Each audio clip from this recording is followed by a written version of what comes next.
session 4 and wrapping up the Death House. Or it's wrapping you up. Remains to be seen. The shambling there, I can see either way. Yes, and we bring Ulrich down. He's in the room now. And yes, if you remember last time, you found the raised dais, and as you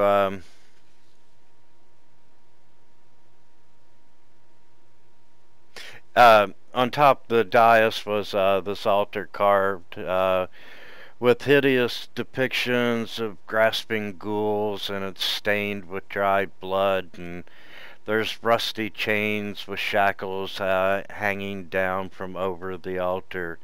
And as you got up there, all these cultists appeared, and they were repeating, "One must die, one must die," and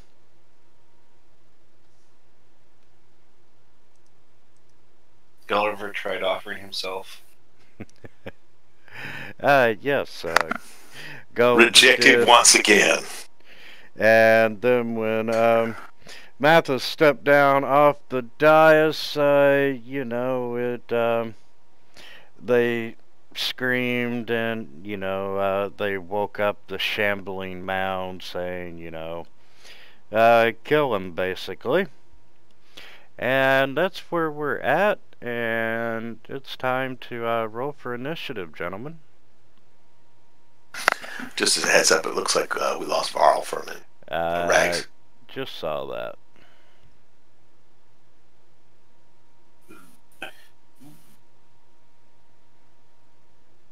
Gulliver pulling out the fast one again. You don't lose Varl, Varl loses them. Yeah, sorry, the last update's been giving full screen an issues, or dragging the dual screen an issue.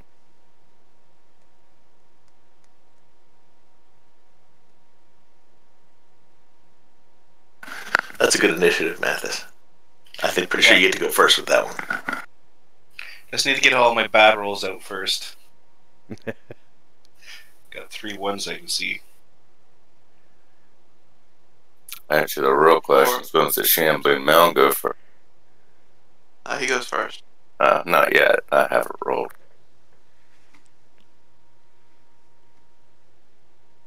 I can't read your Like I said, I'm the closest one to him. You think I wasn't going to go first? Okay. Well, Ultrox, you are up, sir. Sounds like good fun. Ultrox with a shambling mound is nothing more than a shambling pile of garbage and refuse. So I'm gonna lick my chops, and don't mind me if I don't do Voltrox's voice today. My throat's killing me, but I'm gonna lick my chops and get this hunger look in my eyes and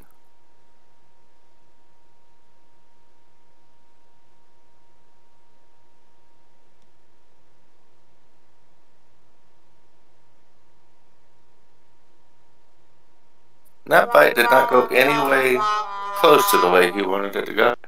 I missed that 7-foot pile of garbage. And with that, I shall 5, 10, 15, 20. Gonna run the fuck away.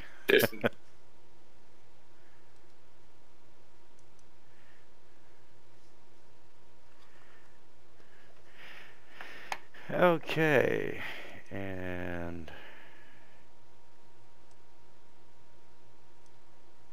he is gonna come up.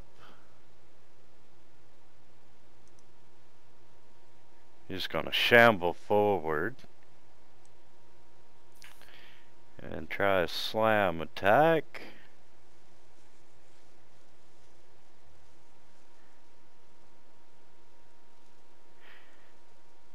And can I get you to make a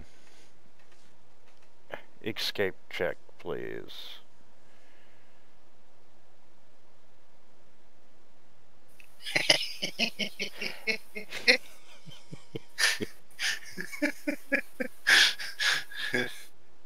Get all your bad rolls out the way. He's like, I thought you were getting this back exactly. Oh, that's funny. Is the escape check acrobatic? Escape is usually acrobatics or athletics. Yeah, either or. And Sorry, man, I was trying to help you. My athletics is a -1. I don't think that's gonna. Oh, I guess it could re-roll. Wow, you are the least physical monk I think I've ever. and you are now grappled. And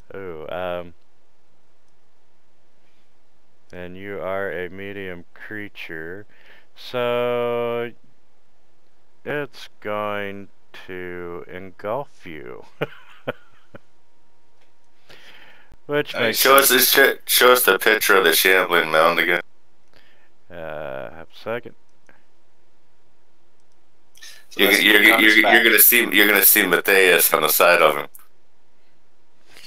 Yep, that's not accurate. Okay, and let's see. You are blinded.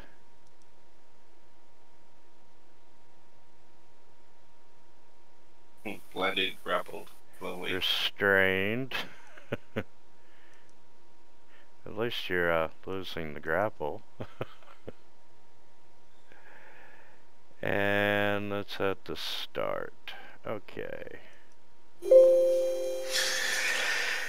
All right.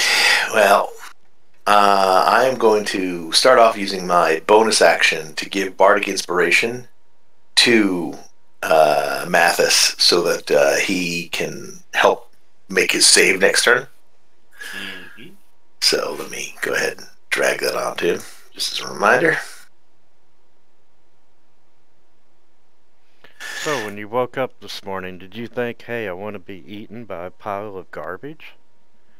It's how I start every day. And then I'm going to use my action to shoot the giant pile of vegetative garbage. And I mean that literally. Or miss him. And that is my turn. Alright, I will definitely attempt to escape before he gets a really good grasp on me, and I assume it's a strength roll.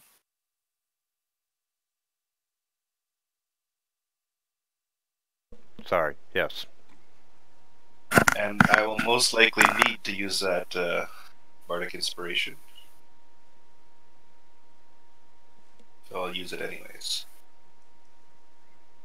20. Yeah, that's good enough.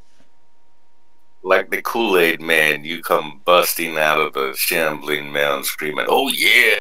Oh yeah!" And since it is actually the start of your turn, I need you to make a Constitution saving throw, please. Is it the start of his turn or the start of the mound's turns? You got me. You're correct. Alright, good. Because that was Yeah, a 3. so you are no longer restrained.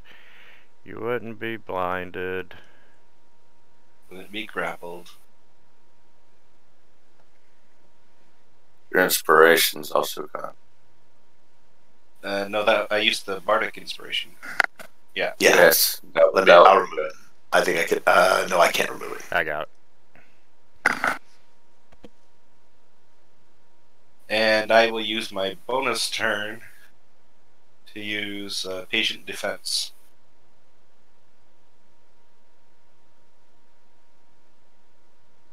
Which I don't have set up, but either way, there you go.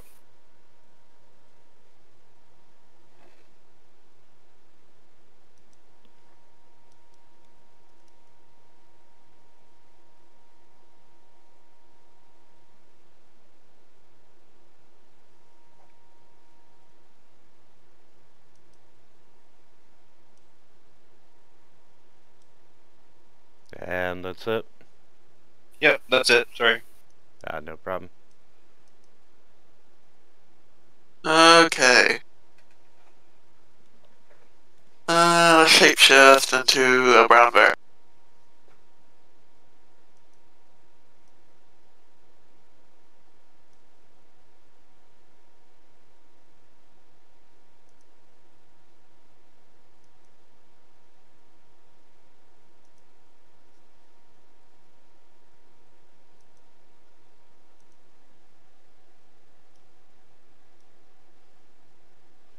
Have a brown bear.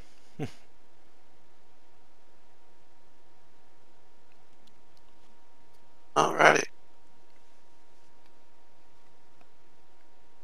I can't move him. Is he No. neutral Sorry. right now? Let's make him friendly. Okay.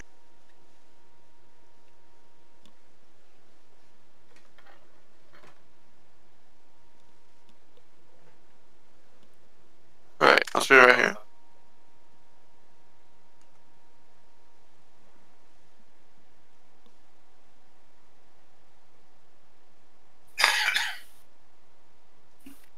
On second thought, let's move right here. Move over and make some room.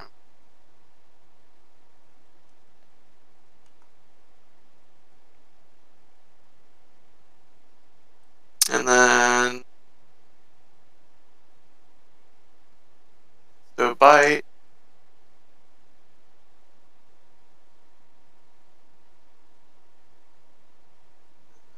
Claw.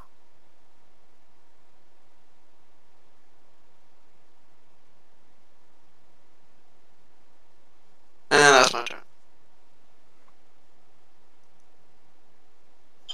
Ulrich is going to cast Bless. Nice job on getting first chlorophyll.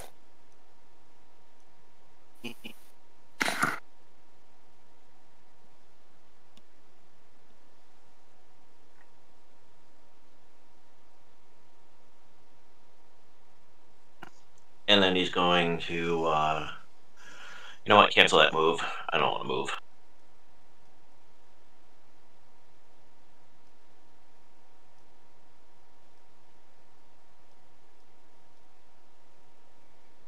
Okay.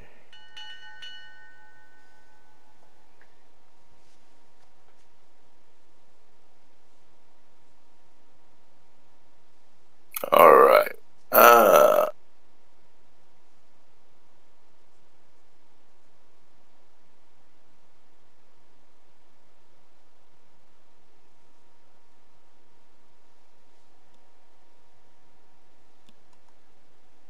Thank you, sir. And once again, I shall try to take.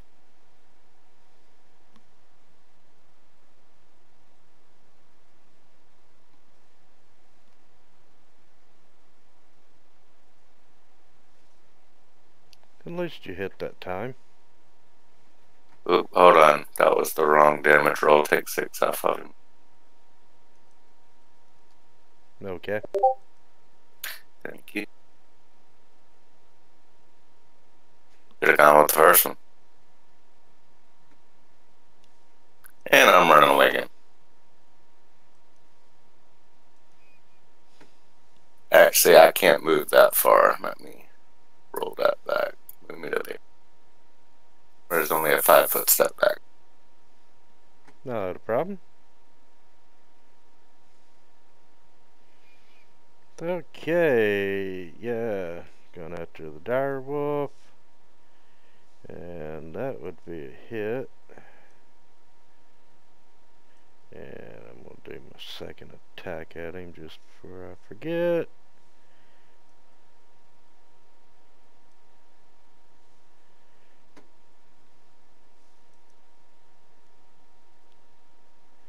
And then that automatically grapples.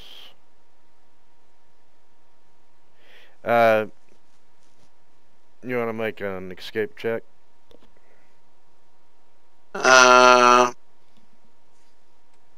Sure. Is acrobatics or well, strength or dex, right? Yeah, I'll take any of them. Would it be a check or save? Because this guy really doesn't have, like... It's usually the skill. Yeah, I'm using a brown bear, so it doesn't have... Just a roll of d20. It'd Yeah, be a just check. roll the. Hit the It C would next be- to the. Yeah. Well, okay. it would be either dexterity or dexterity or strength is all it would really. And Yeah, to answer your question, it would be a check. That is good enough. And Okay. damage is applied. Gulliver, you're up. All right. I'm going to step here.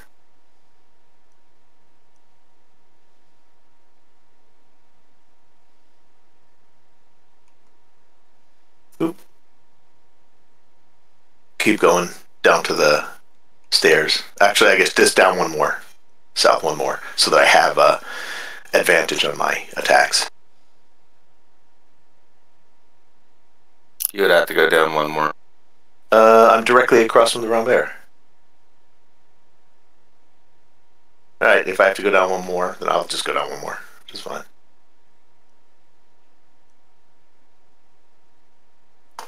It could be my fault. I'll get confused on foot and flanking on large side. They take up so much space, it's a little odd, but okay. Regardless, not an issue. Yeah, I counted either way. Alright, that hits. And then as my bonus action, I will shoot him again. Oh, I have advantage, so let me just roll that again.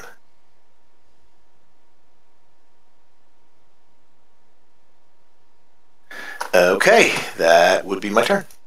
Yeah, just watch your ammo count, because I think it would have ticked an additional time. For shooting it twice. Yeah, you're probably right. Right. This one doesn't look very hurt at all. It's not much to do but to fight it off, so I shall hit it with my mace.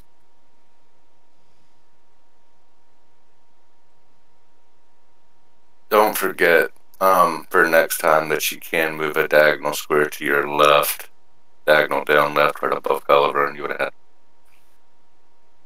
That was what Winter was just saying. Yeah, as long as... Yeah, that I would count that as flanking as well as where Gulliver is. I think I accidentally thumped a key on my keyboard. I think I may have added 3 damage to him.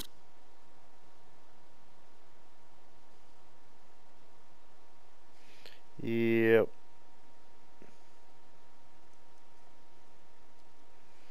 Okay. You're done, Mathis? Oh well, too late.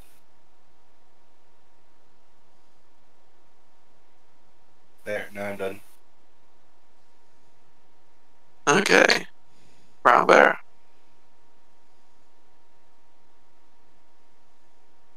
Let's do a bite.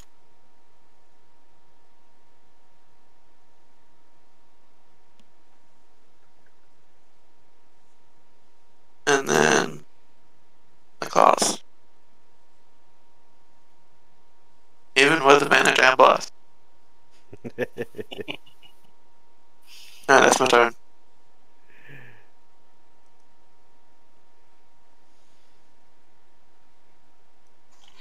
In all my years, I've never seen garbage get up and move around like this.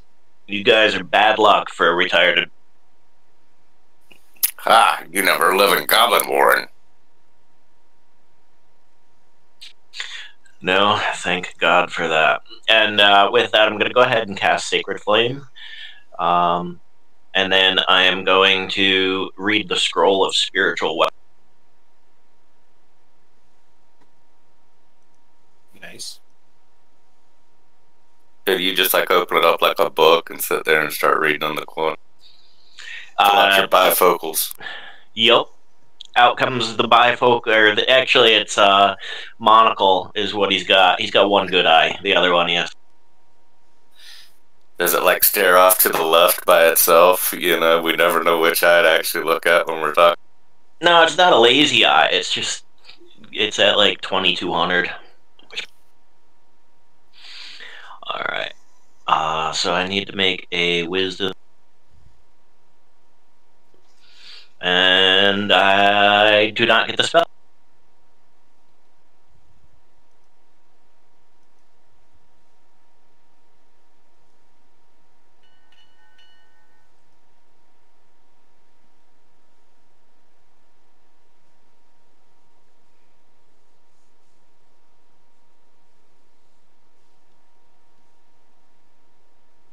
You know what I'm gonna do.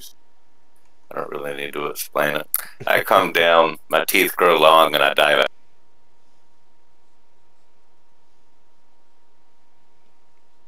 Buffet. You cut off and made that a very unfortunate sounding. I come down, my teeth come out, and I die. Yeah, You well, cut off. sorry.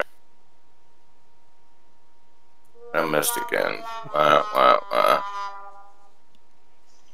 It's a statistically unlikely number of ones this morning.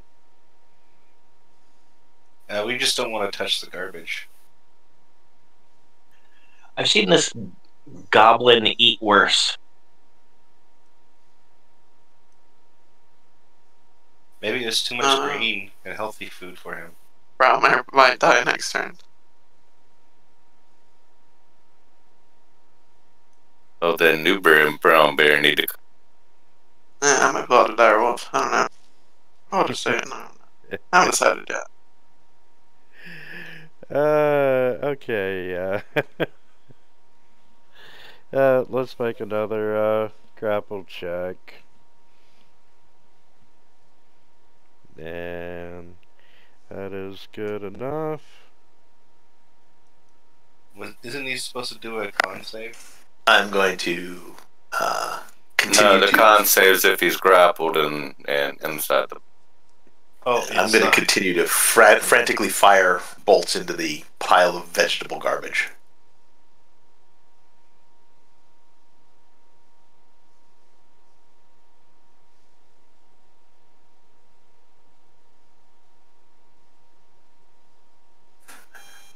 Okay, that's my turn. Wow, this thing's tougher than it looks.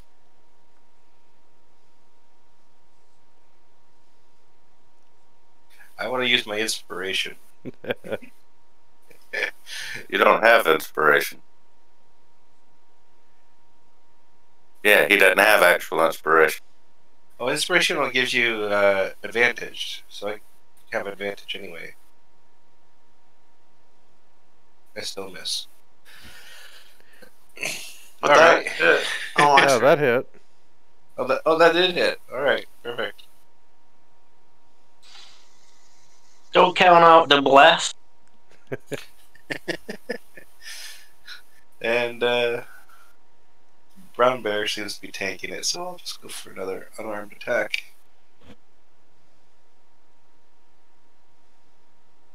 There you go. Oh, I can't. Let's enter. see, There you yeah. go.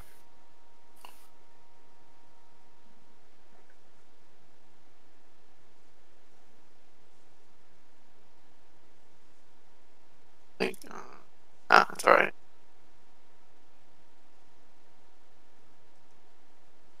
Right.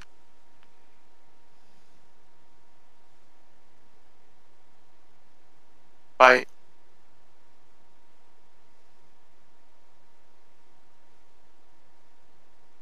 Pause. Hey, that's a 20. Yay! Yay! About 10 more of those, and we'll have him. Yeah. That's another turn.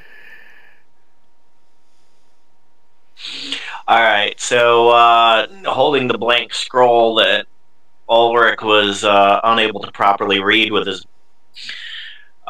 just gonna go ahead and cast Sacred Flame again. There's not much else I can.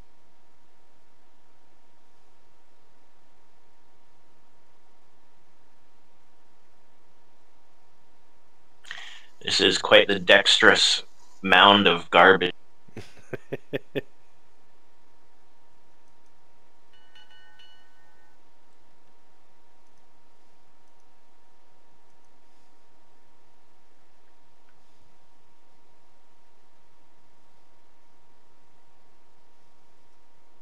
And once again,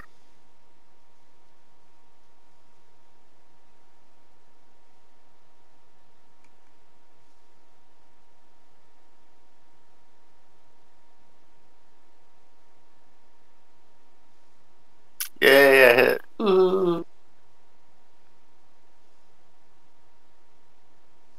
Alright, rip into him, take a mouthful, start munching away quite happily, and as I step away, I whistle. Finally eating.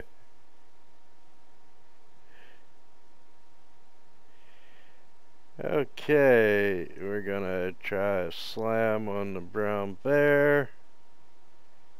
That's a dead brown bear. That's gonna hurt. Bye bye, brown bear. Ooh, and 8 damage. Ouch. Yeah. It'll put me at 11. I got 6 left.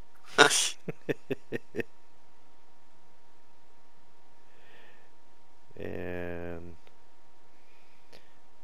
then we're gonna come back and do the other slam attack. Let's see.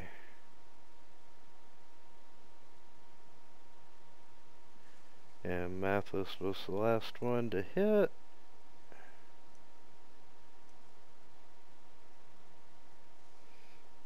And he gets lucky. Alright, well, since Theron is not down, just fire. Do I still have advantage? Is Theron next to him or away? A block. Theron's away. Alright, so I need to circle around to the other side to get attack advantage, to get combat advantage? Correct. So that's 10 feet.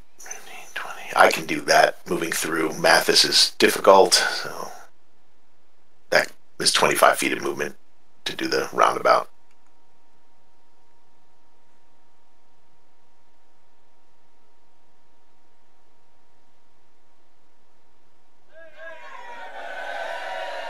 Yay! Boo! 1.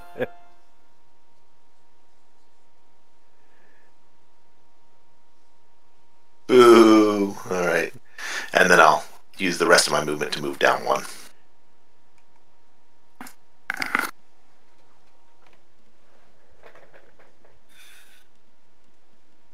Take this. Too bad that's supposed to be advantage. Aha. And a 1. And I shall use a key point to use patient defense.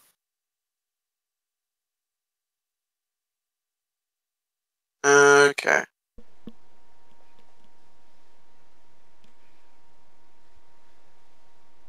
I will.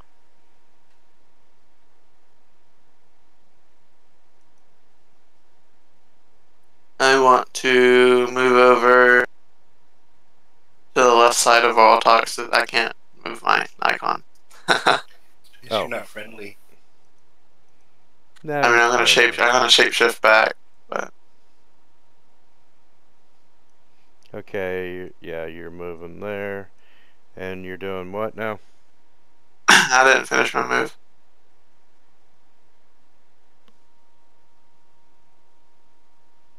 I'll move right there. And I'm gonna shapeshift back into a brown bear.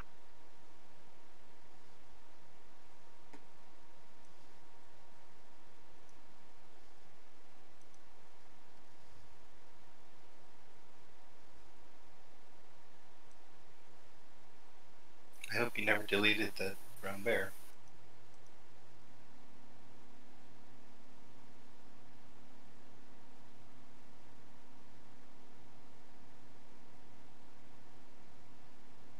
Okay, brown bear is friendly, coming at you.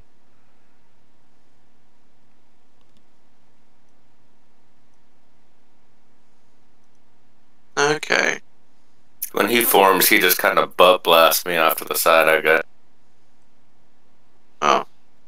Yeah. Thank you. That's.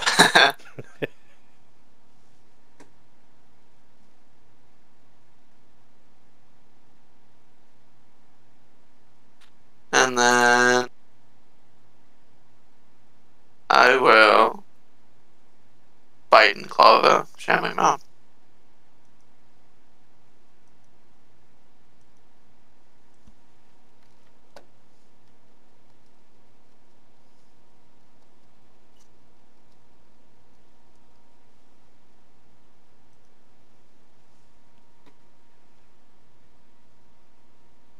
Quick question. Yeah. Would the bear still not be under the effect of the bless? Considering effectively the bless was cast on the character. Yeah, the bear should have bless. Did he not? Well, then my other bear died. Yep.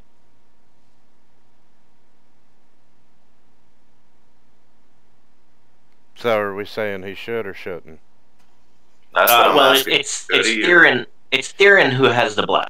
Yeah, so last time we did apply it over, carried it forward. So I just reapplied it, so you do have bliss. Okay. Well, I rolled a 14. I'll just roll a d4 and see what it is after. 1. So, does a 15 hit? 15 does hit. Sweet. Bless. See? Bless.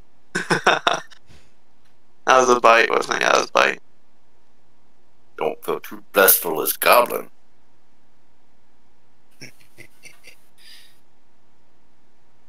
Last man, my turn.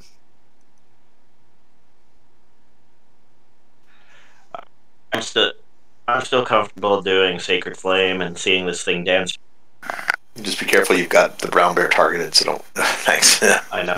I should have known. I should have known better. Sorry.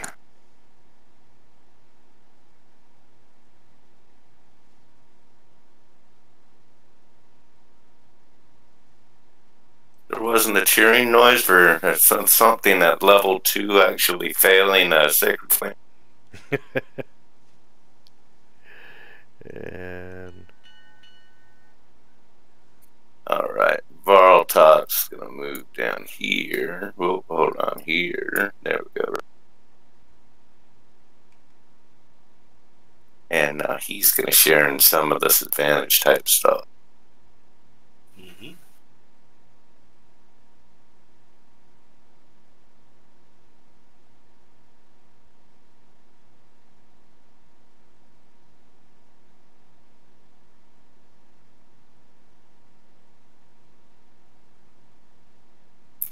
There's a hit.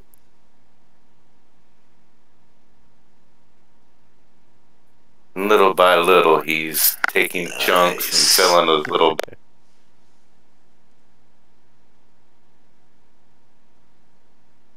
Oh, I think that's enough to feast.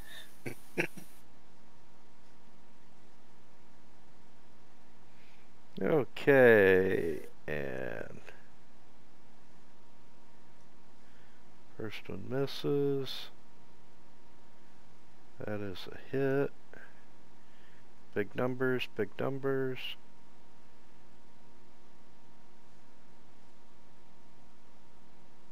Yeah, you're swinging at Okay. Theron. Okay, let's redo that. And that negates to Theron.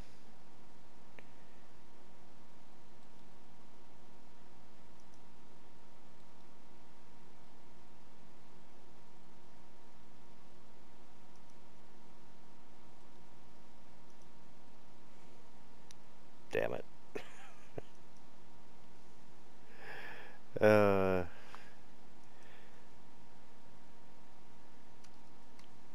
I'll just manually apply of the damage, and Gulliver, you're up, sir. Guess what I'm going to do for a change? Melee attack?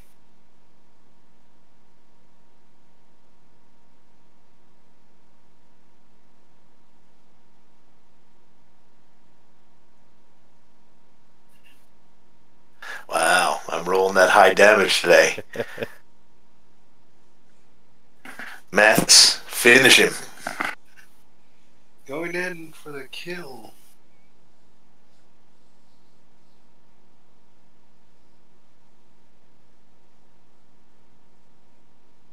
You just thought you were.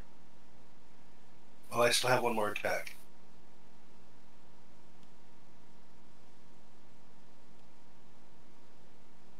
Nope. And I guess I'll move down a little bit. Okay.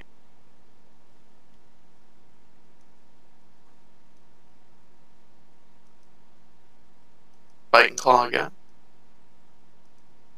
Natural 20.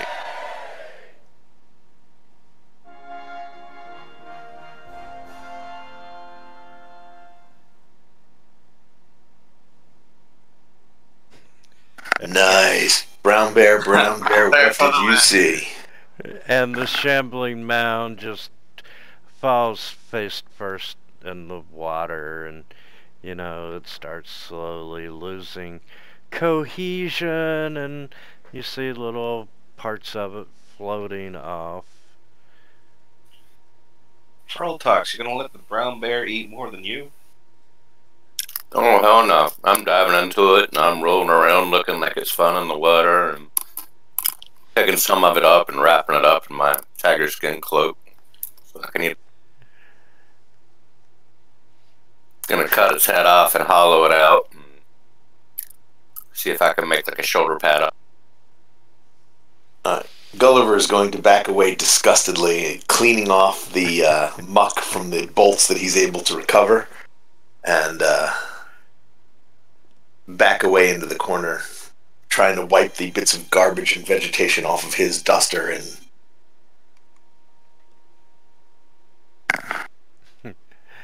Mathis is gonna search for anything useful on it, since there's so much garbage. Yes, you find a whole lot of disgusting, foul garbage held together with this slime that, you know, you just happen to be coated in.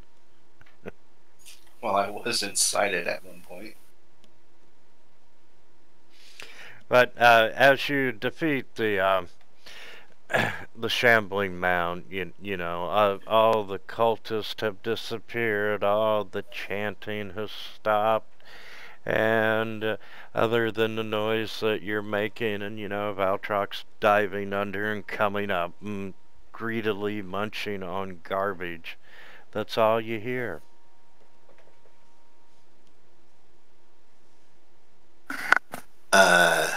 think we have succeeded in our intent, cleansing this manse of its screaming terror.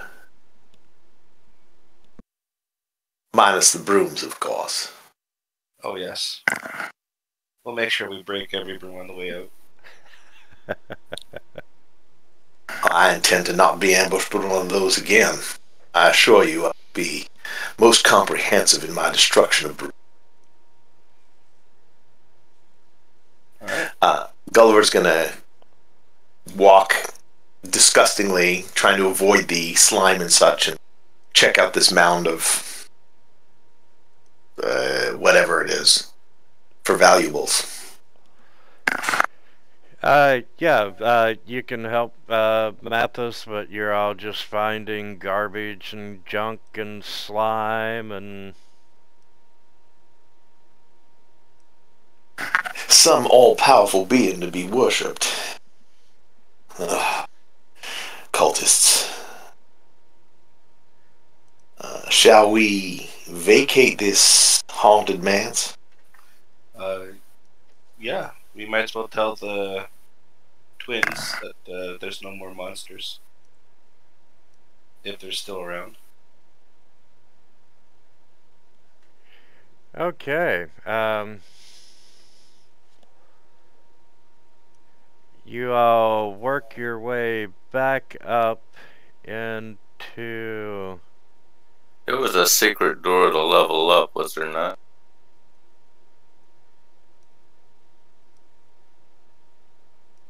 Yeah, there it is, in the room where the shadows were, the two statues. We found that secret door to the north.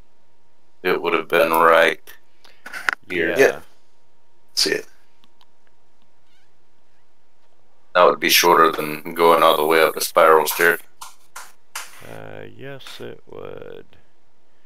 And I squeeze my brown barrel now. you don't feel safe. You're gonna stay in Brown Bear Farm. I mean, it lasts for an hour. Make use of it. Just escorting a brown bear, not chained or anything, through town. Yes, you do find a secret door with stairs that lead up to a landing with a 6-foot high ceiling and a trap door. Opening the trap door takes you up into the den on the first level of the house.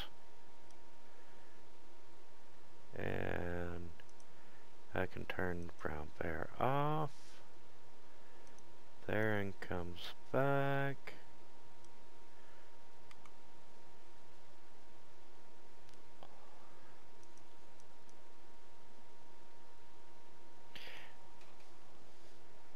Okay. Can I get you all to roll for initiative? Why, yes. Yes, you can. I'm sure I'll end up really high on the initiative list. Oh, look at that! I beat 2 people. Everybody rolled pretty well except me. I beat 3 people. This is worth marking down. Okay. As you all enter into the den and through the trapdoor, and you're looking around, you notice a couple of changes have taken place to the house. First of all, the windows in this room are all bricked up.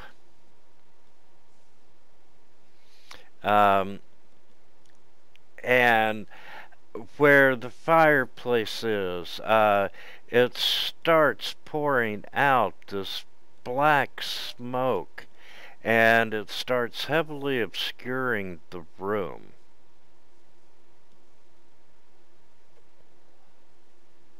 I do believe our welcome is no longer guaranteed. I suggest we make our hasty escape. I would have to agree. I just say we get out of here. Yeah, and as you look over toward the door, the doorway's there, but the door is gone, and it's been replaced by these slashing scythe blades. Head down the rabbit hole. Yep. Basically, come back the way we came.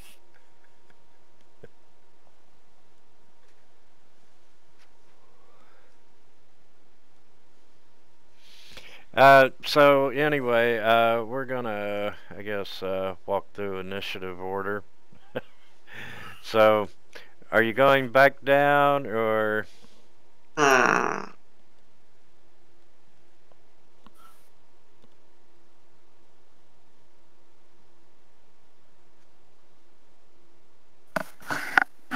I would throw one of those wolves into the and most blade if we can get them to break. I mean, let's go with the shot, but they only made it like. I mean, they're only stuffed wolves, so. I guess. I'll come over here, pick up one of the wolves, and then toss it into the blades. Okay, and as you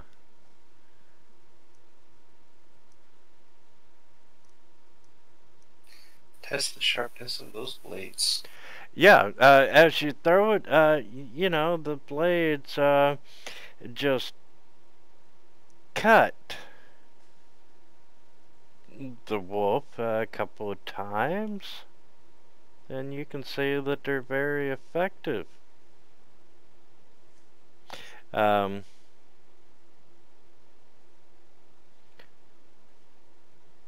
Wow. let's make an intelligence check.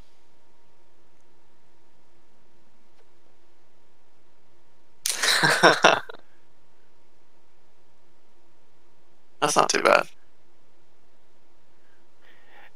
Yeah, you noticed that the blades were really effective in cutting the wolf.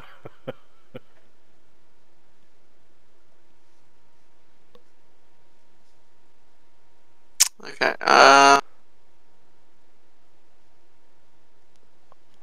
Well, if I can, I'm gonna cure wounds myself because I'm pretty hurt right now.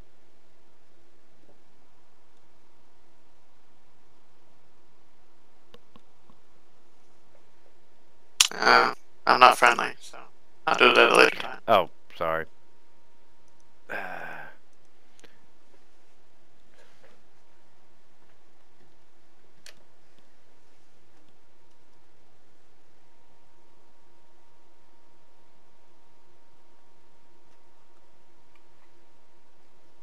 Okay, that's my turn. Okay, Ulrich. Ark is going to assess. The wolf is getting cut up, so the scythe is not. What does the rest of the room look like? Are there any changes beyond the scythe?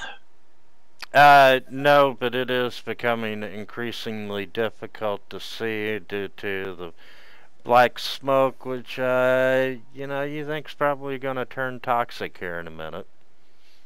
Oh, wonderful. All right. Can I pick up this? That's right there. Oh, I think I moved somebody. Looks like we're standing on Theron.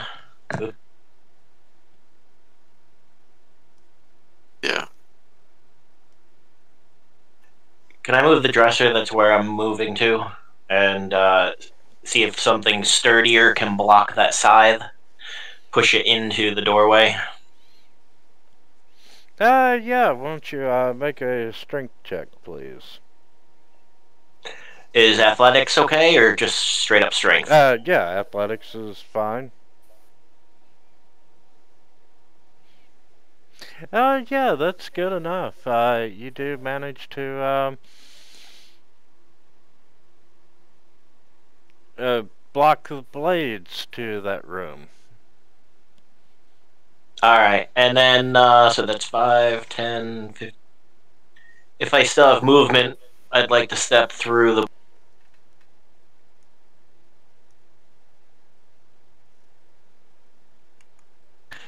Maybe over to there.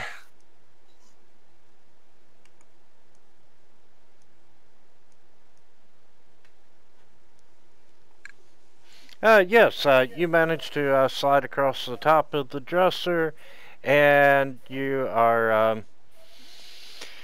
you emerge into the grand staircase, yeah, the main hall, and once again, it's the heavy black smoke is coming out of that fireplace, and you can see that the other doors have all been replaced by these sickles as well.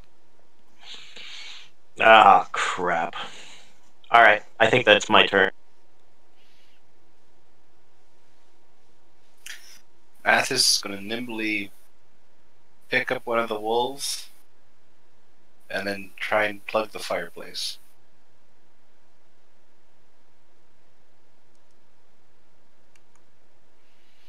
Okay, you know, you're trying to stuff that wolf up in the fireplace, but the smoke is just coming out. It was worth an attempt.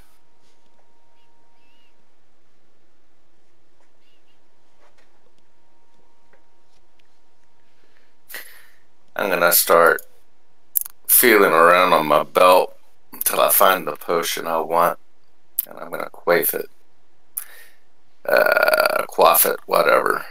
And then I am hightailing it.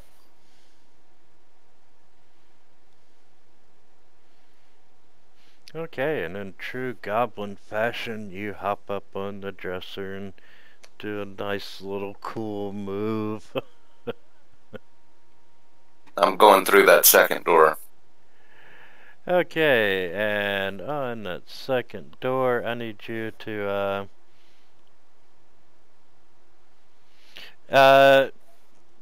dexterity acrobatics.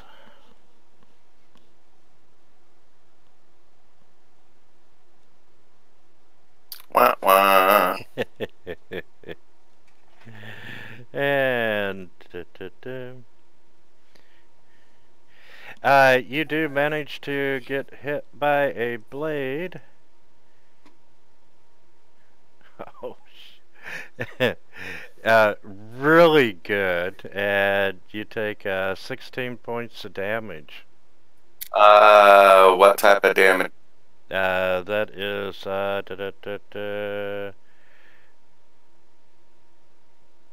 yeah, it's got to be slashing. Then I'd only take 8 points of damage. Yep. I have resist, bludgeon, pigeon, piercing, and stuff.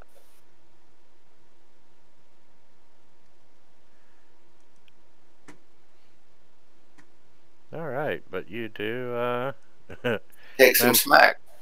yeah. All right. I am going to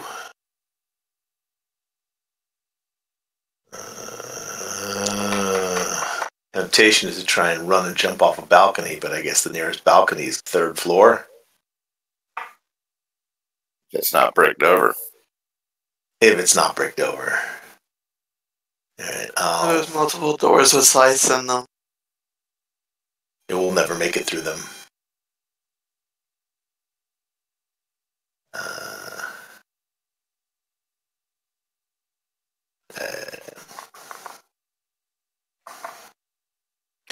All right, this dresser to the north of me. Is there space for me to slide that through the sides into the grand staircase room to try and block up that next set of blades? No, that one we already used. The one to the north of me.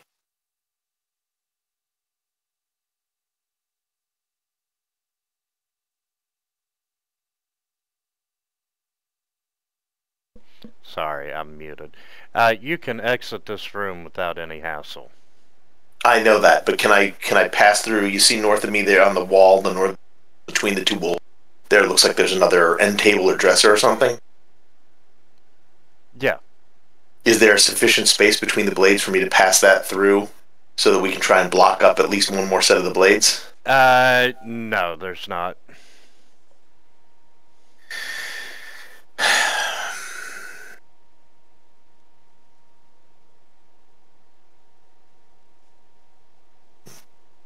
All right, well, I'm going to make my way out here and try and dive through the blades to Varltok, where Varltox is. Okay,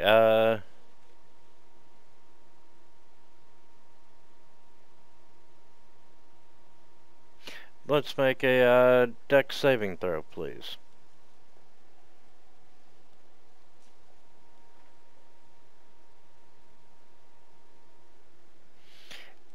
And right before you step through the doorway, you notice that, hey, it seems like there's a little window that, that the blades are pausing while they're changing motion, and you just managed to step unharmed through the blades. I shout back to everybody, there's a pattern. And that would be my turn.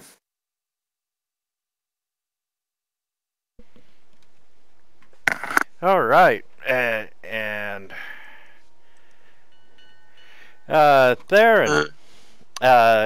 it is really hard to see in this room, and all this smoke has started making it difficult to breathe. I need you to make a Constitution saving throw, please.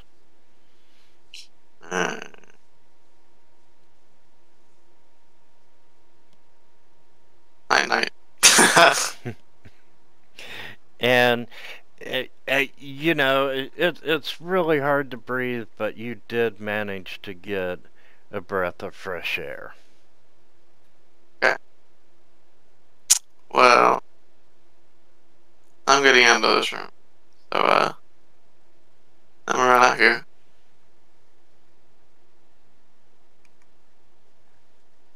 And is this room difficult to see and breathe in as well? Yes, it is just as difficult as the room you left.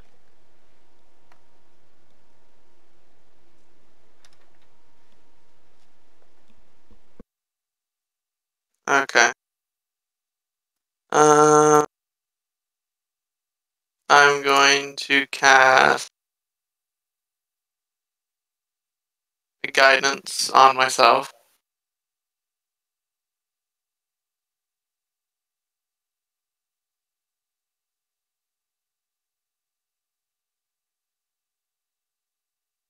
And then I'm going to dive for the blade.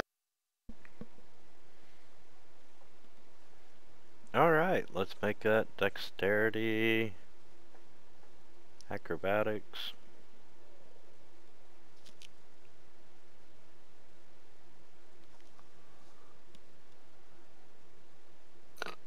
Now that I just thought about that, would that have any effect on skills? Because it says ability checks. I don't know if it's just base ability checks or. Well, you had me roll a acrobatics check when I went through, but Gulliver had to roll a dexterity save, so I'm not sure which one it is. It wouldn't have been a difference for me, but yeah, let's see. All the doors are gone. I'm sorry. It is a dexterity acrobatics. It is an acrobatics check. Well, my dex save and my acrobatics check are the same.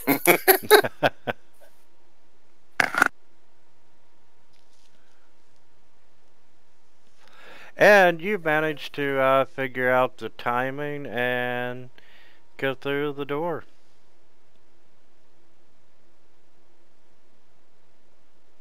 Alright, Ulrich, I need you to make a Constitution saving throw, please.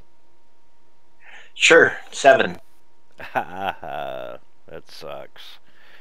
Not enough, and you start choking on the toxic fumes, and you take 6 points of damage. Alright, I'm done with this, so I'm going to go ahead and bonus action healing word myself. Good choice.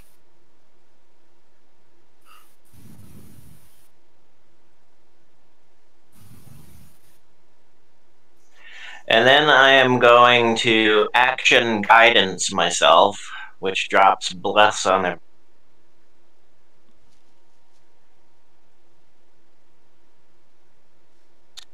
And then I'm going to back up 5 feet, and then I'm just charging down, barreling through Gulliver and going through.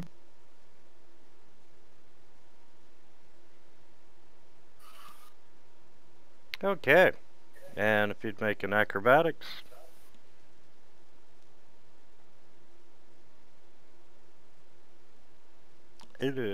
Not good enough. You're off on the timing a little bit. And Gonna hit you in that trick knee that you messed up back in '64. and you take 10 points of damage. I'm continuing on, if I may. Do I have another scythe, or am I out? Yeah, let's make a another acrobatics. And you got hit by the first one you ran to, but you were able to make it through the second one unharmed. Mathis, Woohoo! Con save? con save, please. Oh wait, I no longer have bless. Why don't you? So because he guidance is a concentration. Ah, okay. So I have 13.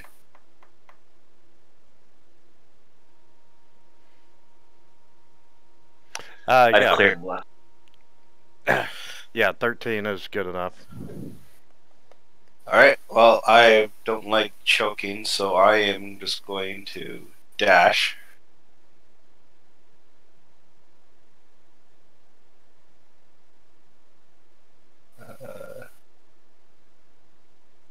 I am getting out of here.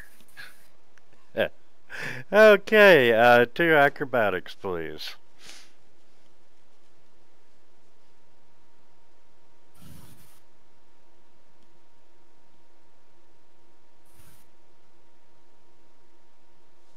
Okay, the first one, you get the timing wrong in your rush, and you take 15 points of damage. I'm being dragged out. Dang, you didn't even get to use your natural 20. Hold on a second. Can you guys use Matthias to block the second side? Well, he would be just inside the first door because it like hit him and then he fell just in 2 pieces. Yeah, there he is. And yeah, you're over there. I would help you out, but I'm too small to carry you out on my shoulder. Mathis loves this house. Voltox is going for broke. Hey, Winter, I just realized that for some reason my strength is a 0. It's not a 0. It's an 8. I mean, I'm weak, but I'm not that weak. I'm not sure how that happened, so... Pretty sure 0 strength means you're dead. Hopefully it wasn't because of the shadows. If that was the case, you would be dead. Yeah, no, I lost 2 strength from them, but regained it after we took the rest. Yeah, that's fine. Just change it. And, yeah, you want to make your acrobatics there? And not good enough. Not good enough. I thought it was a 10 to get. Yeah, I did too, because Ulrich got through the 10. Got through the 10. For the 10, my 11 should have got me through. Unless it's just that one door. I mean, if not, no big deal. Sorry, my bad. I did do 10 initially. So, yeah, that would take Mathis. He would have got through. Mathis would be outside because he rolled a 20 on a second, so...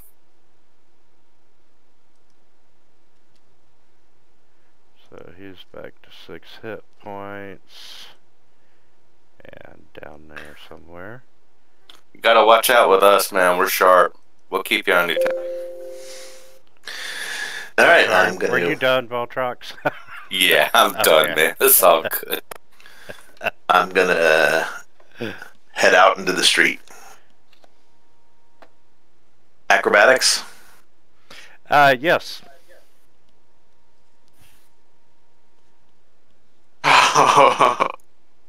And that was good enough. How are you a half proficiency on acrobatics? Jack of all trades. Ah, okay. Okay, so that just leaves Theron. Alright. Gonna cast guidance on myself again. Just to be safe.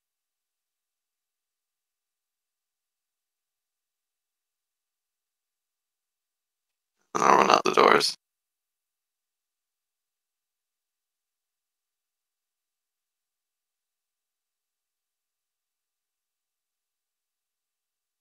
You kind of did a cartwheel as you come through the blades.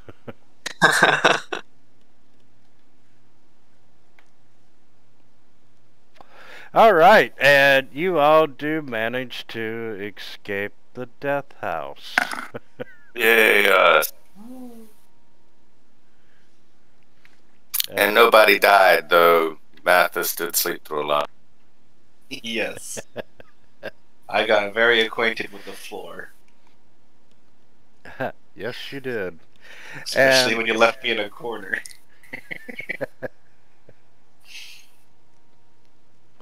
And as a result of escaping the house alive, you all are now 3rd level.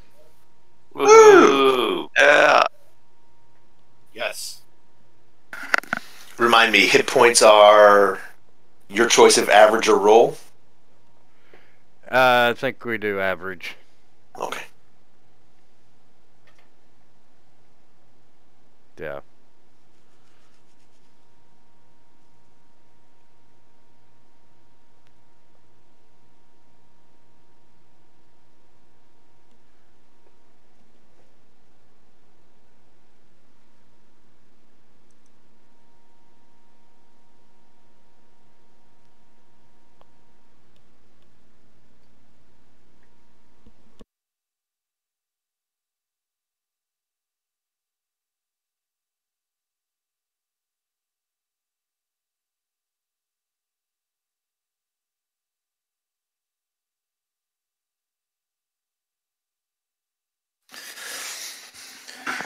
All right. College of Valor or College of Whispers?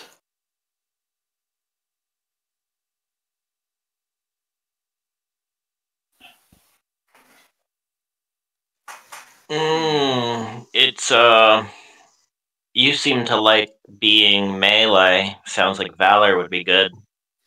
Valor's also more useful for you guys. The thing with Whispers, though, is that immediately I can add 2d6 to one of my damage to one of my attacks around. But I think Valor is better because it means my Bardic Inspiration lets you guys use it as a reaction to add it to your AC, so maybe an attack misses, or add to your weapon damage. Yeah, it's going to be Valor. Could always do lore. Yeah, I could always do Lore.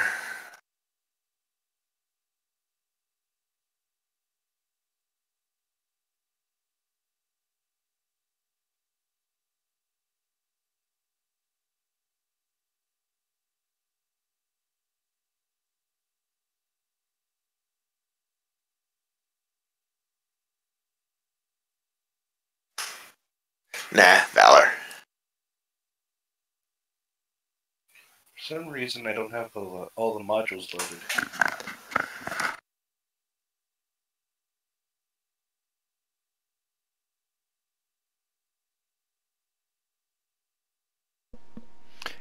Speaking of which, I did add in the 5e spell effect coding and equipment coding and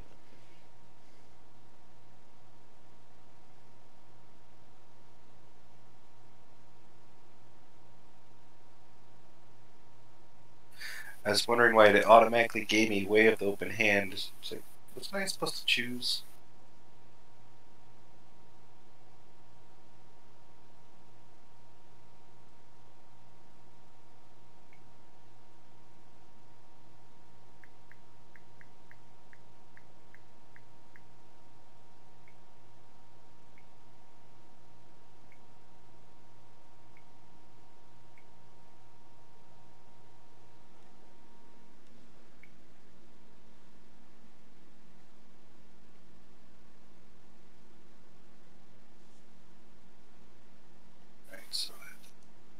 track on this. 17.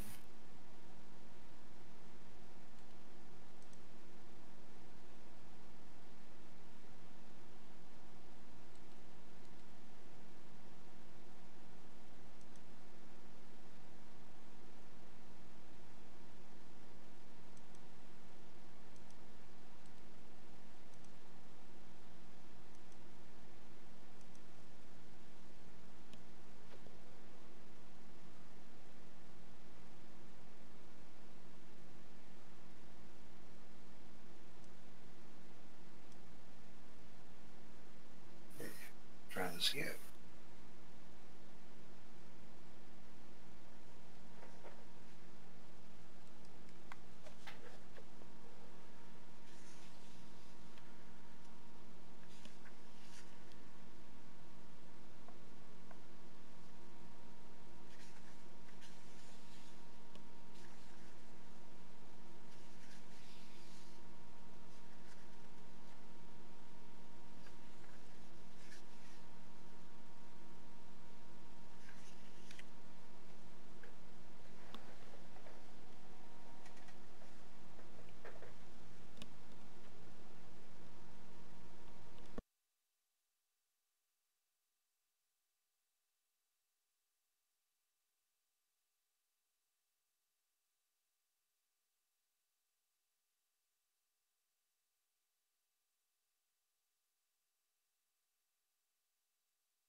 It's always so quiet during a level up.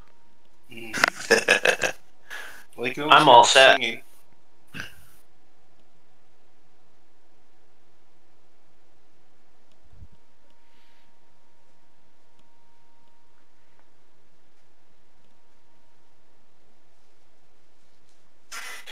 Anybody mind if I take that silver short sword? Oh, good by me. Sounds good.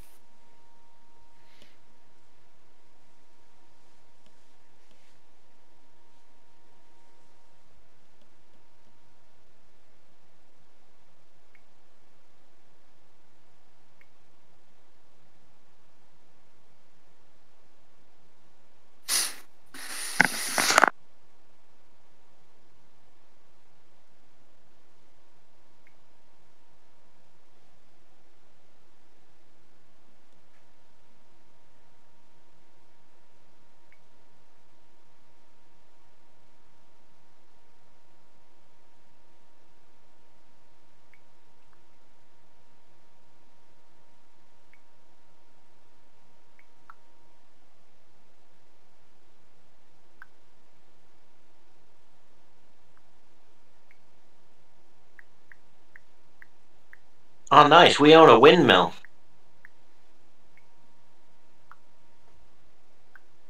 We own a windmill? Yeah, we have a windmill deed. Oh, that's true. I know what I'm doing when I retire.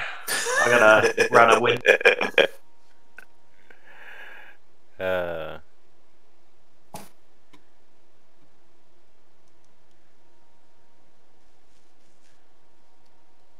Yeah, Ulrich is favoring that leg a little bit more than normal after getting hit by that.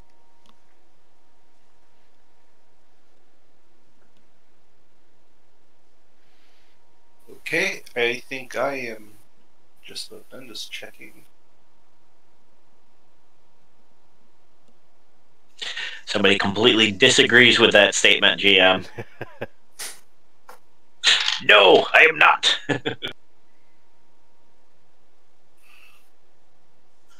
Oh, we own the death house too. Oh, we own it? Sweet. It's the house. We got the house deed for the death house. Why are you checking our party inventory, aren't you? Done leveling up. That'll be like an Airbnb. I think we can do Airbnb there, and we'll make some good money out of the death house. Well, of course, we get their payment plus whatever loot's left over when they die. A lot of 1-star reviews. No, The house reviews. attacked us. They're all dead. It was okay until I tried to leave. I mean, guys, come on. The place is named the Death House. What were you expecting? Warm hugs and kisses? Well, yeah. I thought they were going for the oxymoron type approach. They went for the moron approach, alright.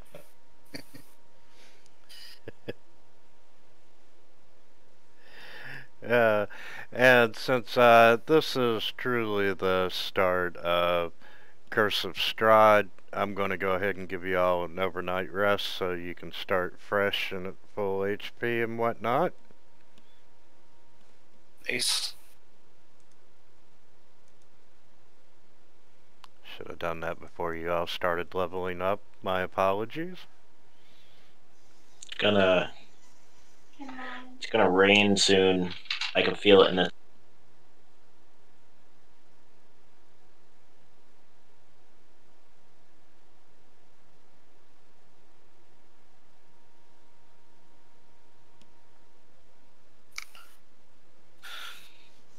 Everybody got a potion of healing to use? We have 3 in the party treasure. No, I do not. I do not have them.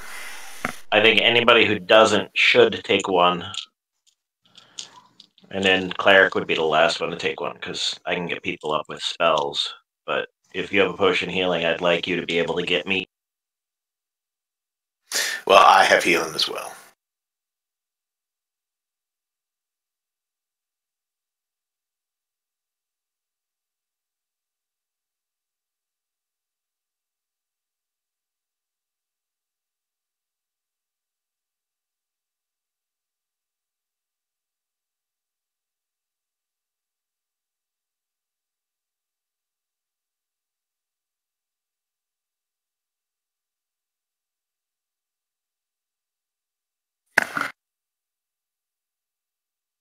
I'm almost done, guys. Just give me a sec. No problem. You got a complicated character.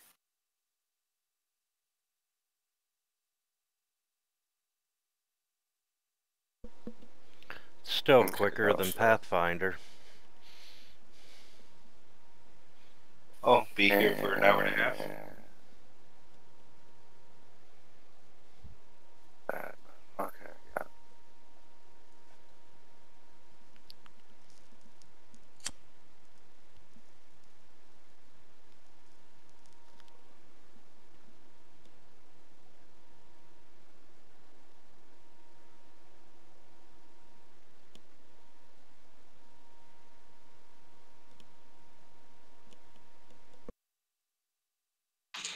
Ulrich is going to spend the time everybody's using to level up to get his armor cleaned and stuff.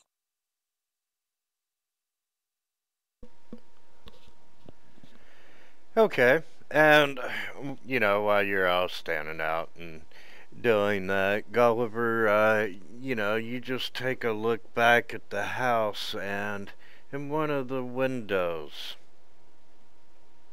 which are back to being glass now, you can see a broom handle. I pull out my hand crossbow and fire at it. Busting the window.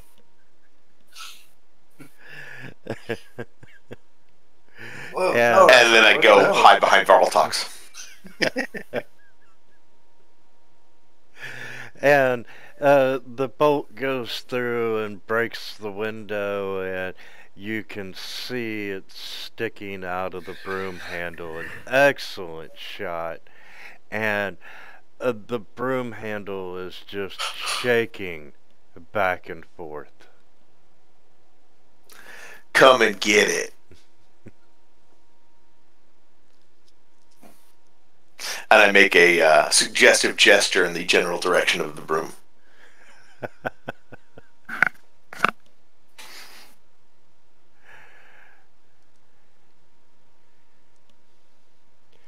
Yeah, when you least expect it. Gulliver is now always expecting it. I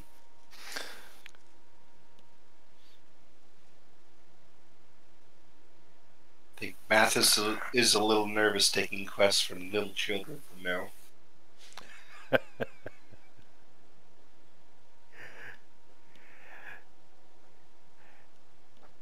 And, once again, this town is deathly quiet, and the majority of the places are run down, they're boarded up.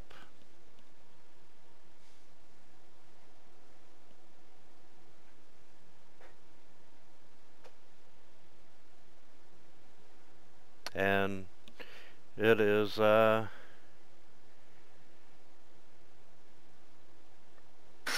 So we're on that street in the where you showed us on the map of the village of Barovia. yes. You are at the P. The C, would it not be? That was the children. Well, you're right there. And Well, perhaps we should seek out this Koilan Indirovich, who provided that letter asking for help.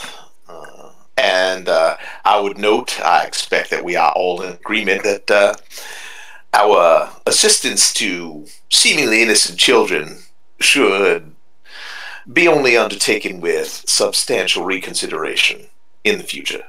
Speaking of children, I'm Did gonna we look get around our- for. Sorry, did we get our reward?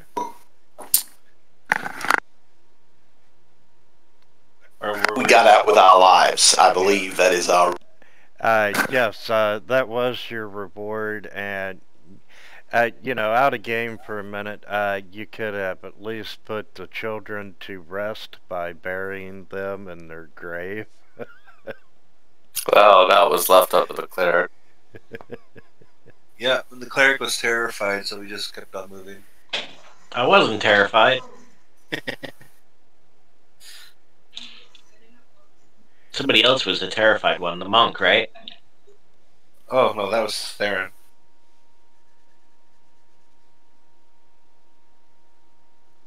Alright, I'm good. Yeah, cool. And truly, you're not exactly sure what time it is, but it feels like it's about 1 in the morning.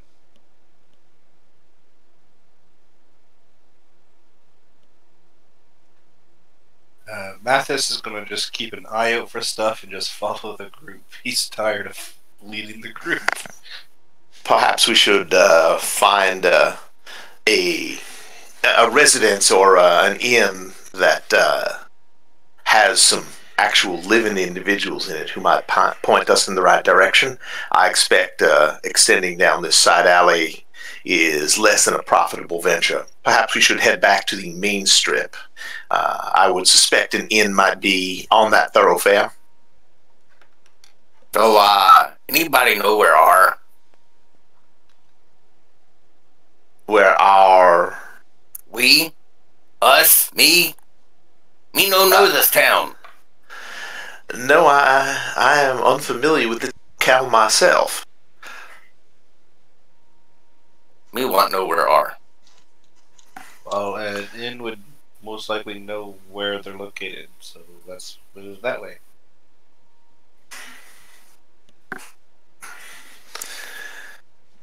And I'm going to start walking back down the street to the main thoroughfare.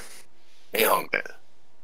No problem, man. Let me put a quick grid on that map. Vartox, you're hungry? You just ate a whole bunch of garbage plant. Yeah, but Bartok's not vegan. Me need meat.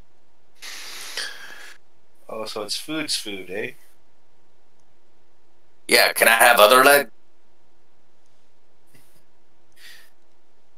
No, I'm currently using it. I'm gonna have to ask to keep it. Well, if you follow me around with bag, maybe a few days you get other part of leg back.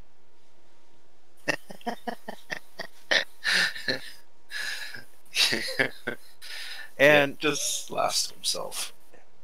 you can see that there are a few fires coming from several locations in the village. Any building or series of close fires that look like they may come out of an inn with chimneys or a sufficient location for us to find answers and perhaps some food for our little friend? You do see a big building that way. We'll make our way towards that building.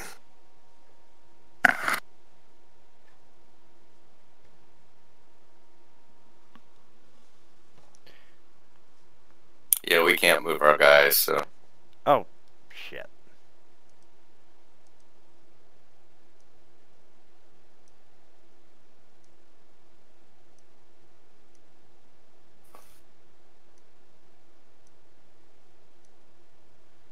Okay, you can now.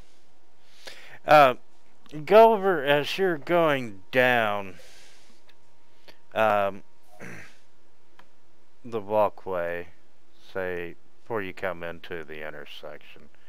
I'll slide you back a little bit. You can hear this moaning sob floating through the still gray streets. And, you know, it instantly makes you think of sadness. And you can hear it coming from south of you there at the intersection. Do you all hear that mournful wailing? It sounds like beautiful music.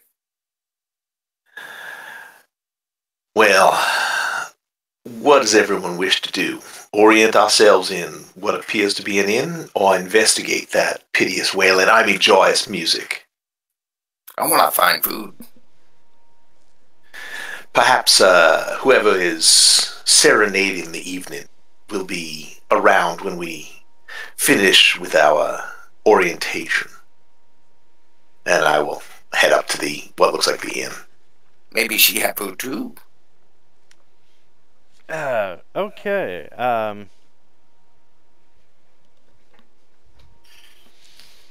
Person might be in danger. Maybe we should go see who's in trouble. Listening to it, it does sound like it is a female that is crying. Oh. On the flip side, yes, it does indeed look like a tavern. You can see a single shaft of light shining out into the main square, and it's almost like a lighted pathway through the fog for you. And you can even see a sign hanging askew above the doorway that says, hey, this is the Blood on the Vine Tavern. Oh, another wonderfully warm and welcome. At least it's not called the Decapitated Adventurer. Yet. Or the sleeping monk. Or the Sleeping Monk. Yes, we'll go up, Gulliver will go up and open the front door and stride in confidently, looking for brooms. And I'm gonna run in screaming, "Who got food? Who got food?" It's funny. And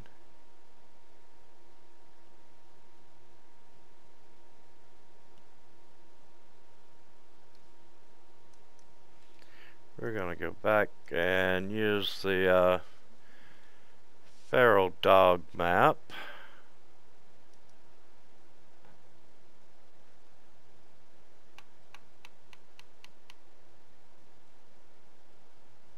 If Lloyd's there, I kill him.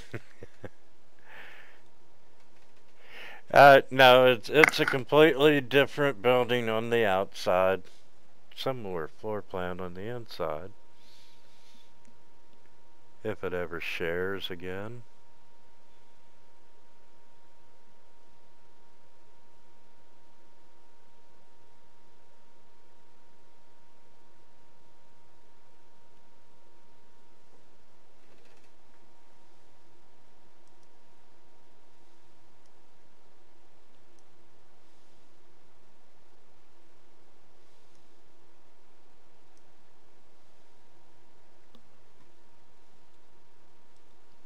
Okay.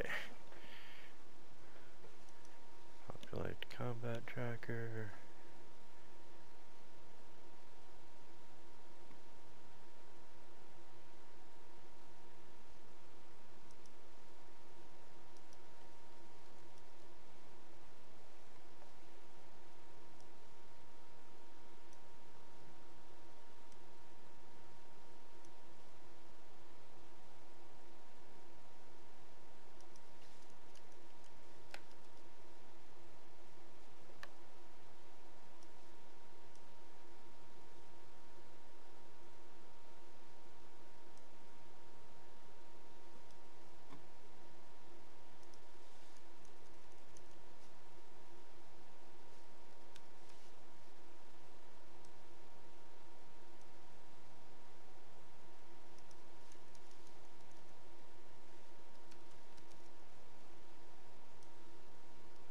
Sorry, guys.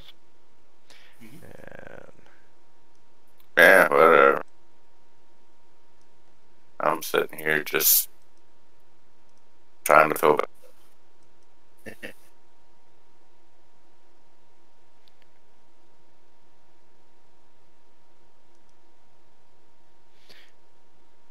okay.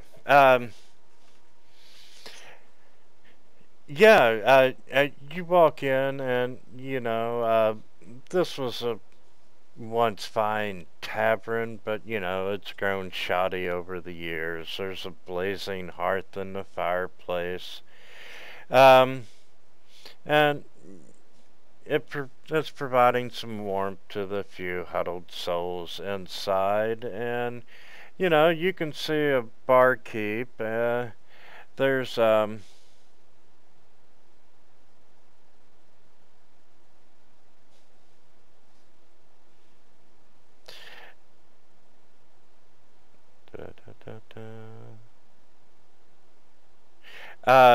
there are three females sitting at a table near the front door. And you have this gentleman who is sitting at a table drinking by himself.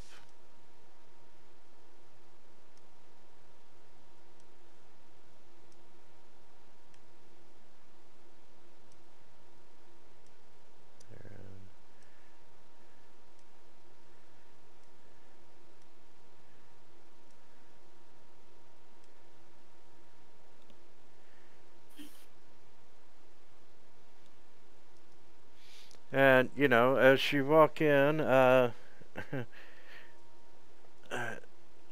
place is quiet and everyone's just looking at you. Well, good evening, fine residents of whatever town we happen to be in. What town do we happen to be in? And I flash a hopefully winning broad grin at the room.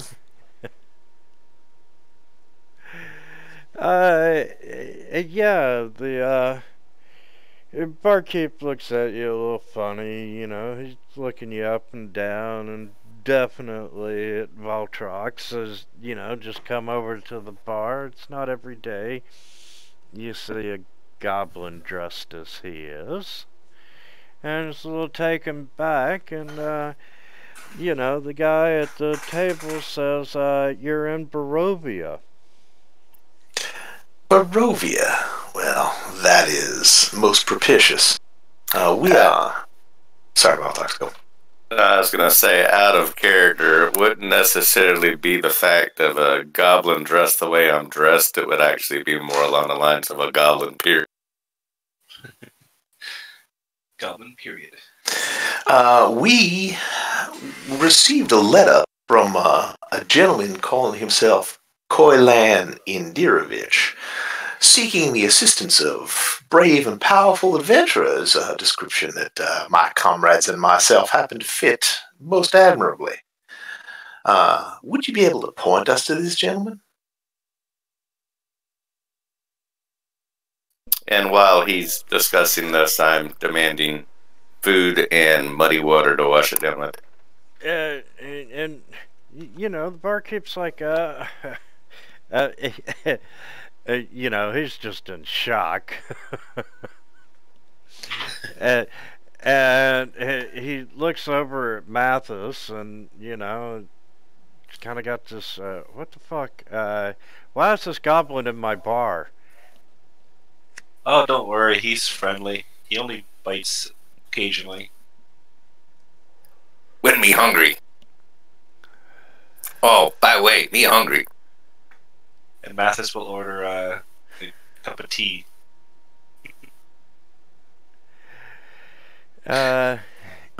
Just completely ignoring the fact.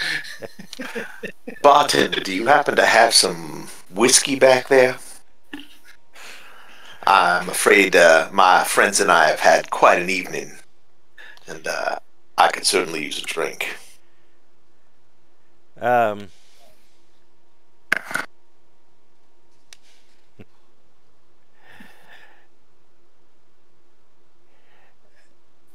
No, he says, all we have is wine.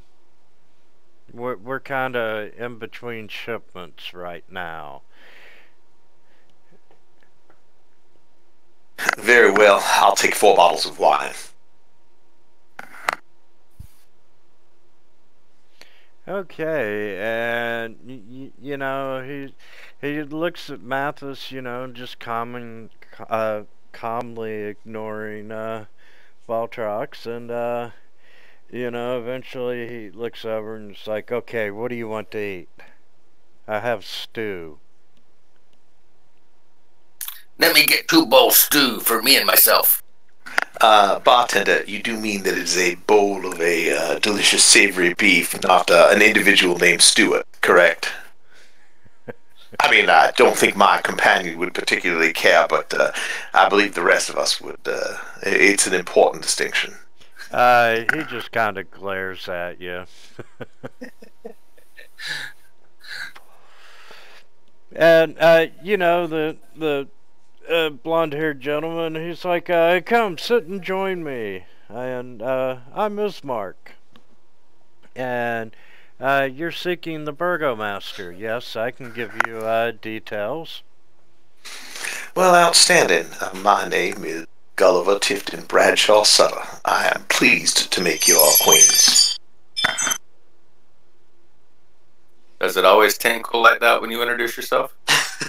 Yes, it does.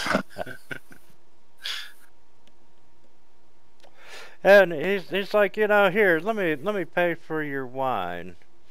And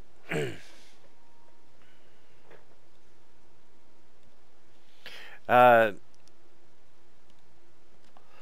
me pull up his letter quickly.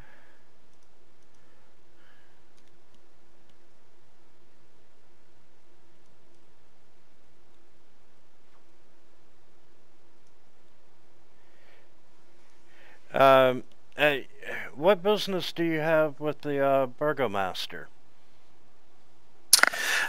He required our assistance with his daughter Irina, who I believe is affected with some nefarious illness that, for whatever reason, he believed required the assistance of stalwart adventurers to assist in effecting a cure.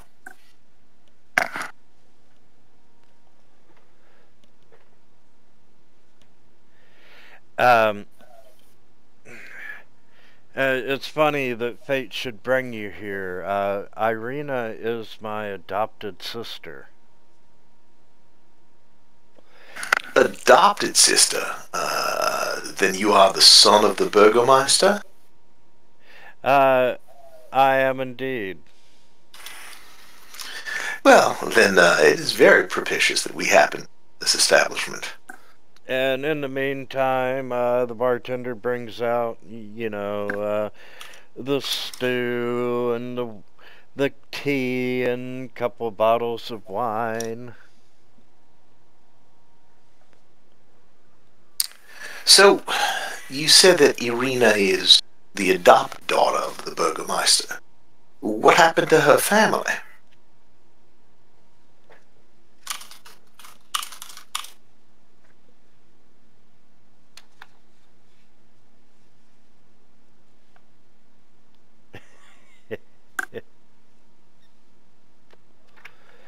Okay. Give me a second.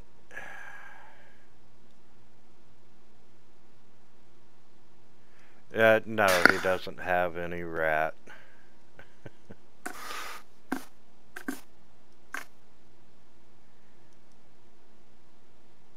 Well, perhaps Valtrox, you might be able to find some. I expect it won't be a particularly challenging hunt excursion in this particular establishment. I'll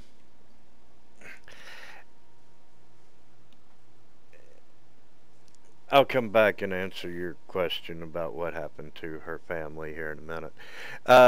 He tells you that, evil has taken an interest in his sister. By evil, do you mean the amorphous concept of unwholesomeness, or does this particular evil have a manifestation name? He looks at you a little strangely, and he goes, "Where are you from?" Well, I'm from the grand city of Waterdeep,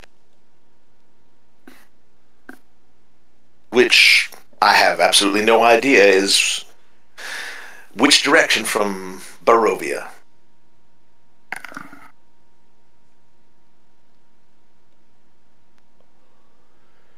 My companions can address their own origination. He's like, "Are any of your companions from here? Is this your all's first time?" I cannot attest to the travels of my companions, except for recently, but I can assure you that never been in a location as uniquely flavorful as Barovia. Flavorful. That's a unique way of putting it. We are a cursed land. And, the mists do not allow us to leave.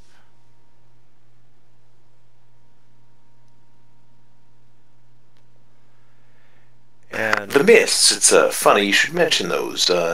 We were confronted and passed through them, leaving it in just a couple of days ago, and found ourselves here.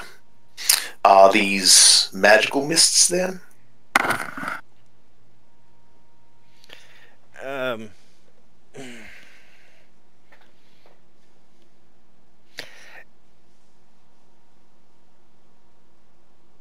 yes, they are indeed magical mist. You know, it's part of the curse that's on this land, and there's a lot.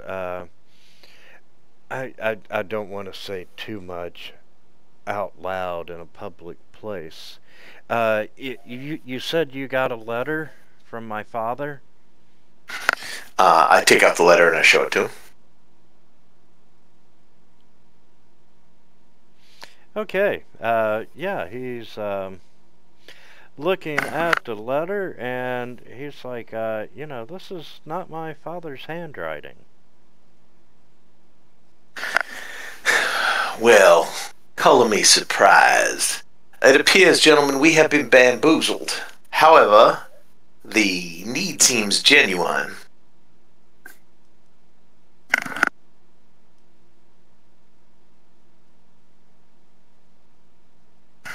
Ismark, would you care to expound upon the crisis?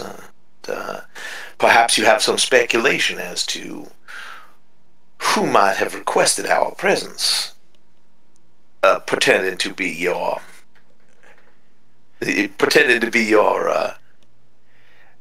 father. Okay. Let me. Valtox, please stop coloring on me. You ask color, you surprise. Yellow surprise. Fine, I'll go back eat stew. Besides, me other hungry. Yeah, me hungry. You hush. You did have the initial letter from the Burgomaster out of game here for a minute. Now, when you all did cross the gates of Barovia, you found the body that had the other note, right? That had the other letter. So you do have possession of two different letters. So we would have shown him both letters. And yes, he can indeed confirm that the one you did find, the V2 letter, was written by his father.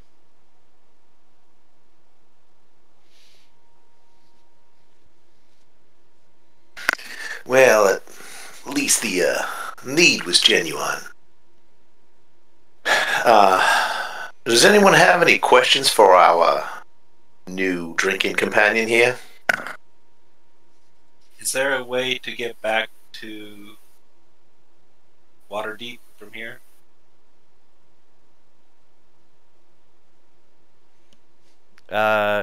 There is no way to escape the mist. Our master has seen to that. Unless you have the master's blessing, you cannot leave the valley. And who is your master?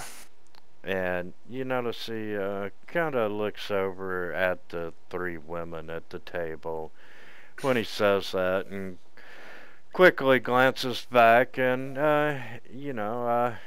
being new to Barovia, we are ruled by Count Strahd von Zarovich. Ah, well, I'm well acquainted, as I'm sure Ulrich is, with the whims of nobility. Perhaps he could be convinced to allow us to return to our normal lives. The master, the Count has taken an interest in my sister, and he is the powerful evil that is plaguing my family. So, the magical lord of this realm, who you all serve and call master, is also a powerful evil? He just kind of motions you know, just for you to be quiet about that subject. Oh, pardon my verbose and loud consternation. I am attempting to understand the predicament we find ourselves in. Uh, you know, he's like, this is definitely not the best place to talk.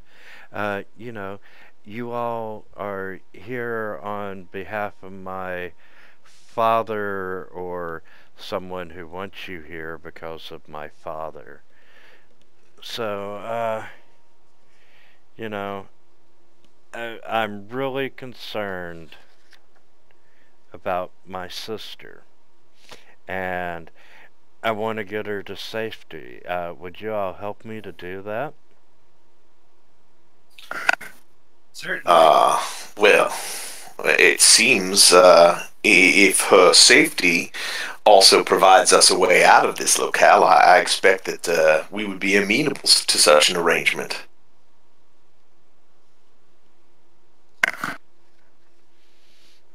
He's like, okay, well, let's go to my father's house and we can talk more freely there.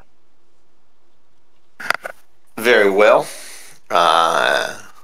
Valtox, have you gotten your fill of stew? And while all this is going on, uh, one of the human females, Sorva, you know, she kind of goes up over to Mathis and uh, uh, very politely, hello, where are you from? I've never seen you here. Yes. We were traveling. We got caught in a fog. Where are you from? Wink, wink.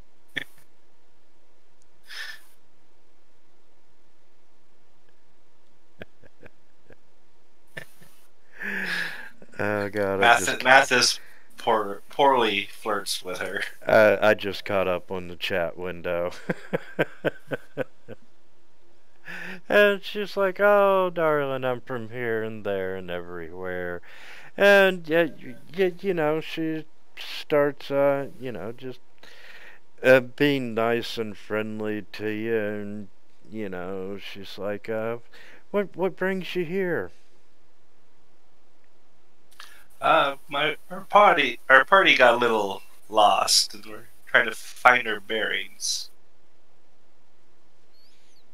Oh, well, you know, there's a gypsy woman down the road that could probably help you find your bearings.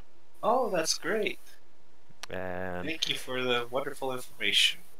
She continues to flirt with you, Valtrox. What are the rest of y'all doing?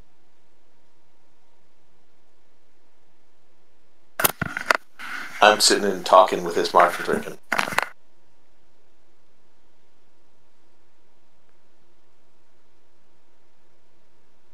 Apparently, Ulrich is just hanging out by the door.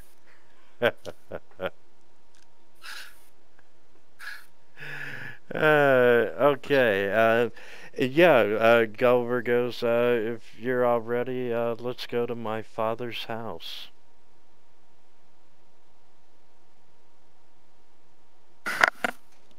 Well, Valtrox, perhaps it's not polite to be commenting on an bearings in a public forum like this. Mayhap, are we all ready to accompany Ismark? Let's go. Ulrich, how's your gamey leg? Well, I'd like to finish my meal if I'm. Certainly. We wouldn't want to disrupt and cause Ulrich addiction. A man of his age has got very sensitive digestive needs. Yeah. Okay, so yeah, you all continue eating and drinking, and it's just casual chit chat with Ismark while you wait on everyone to finish up.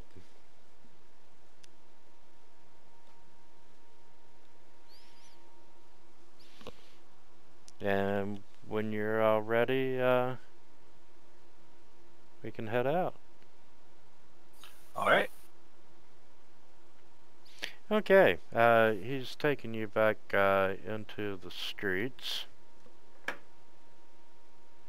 And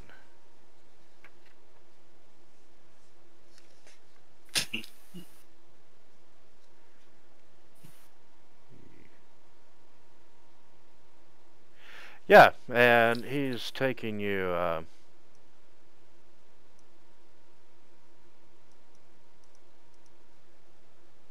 just gonna put a letter token.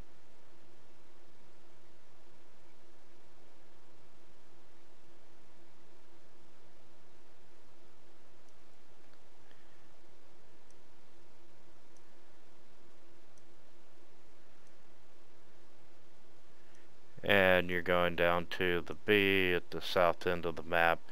You're pretty much coming out of the bar and headed south.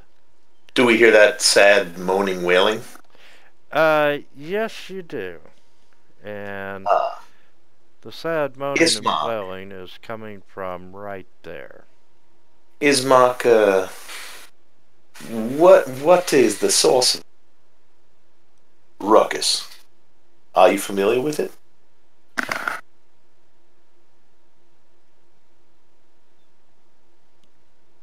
Um, yeah, he calls, he's like, that's just Mad Mary, and, kind of sad, her daughter,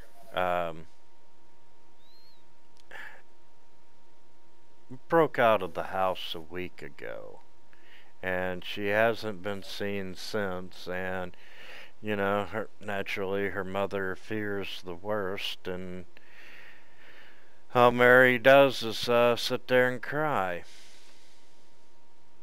Well, that's hardly productive in recovering a lost child.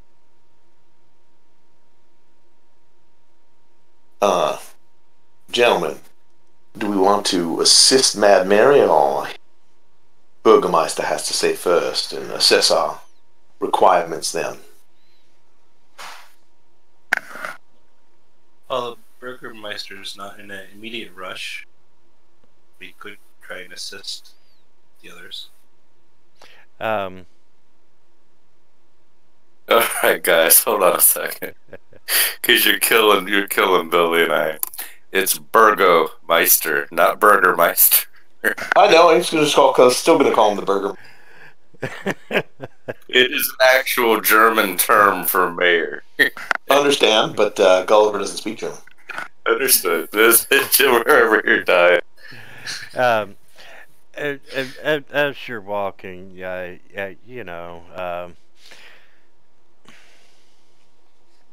Ismark, he says what he says about Mary, and he just continues.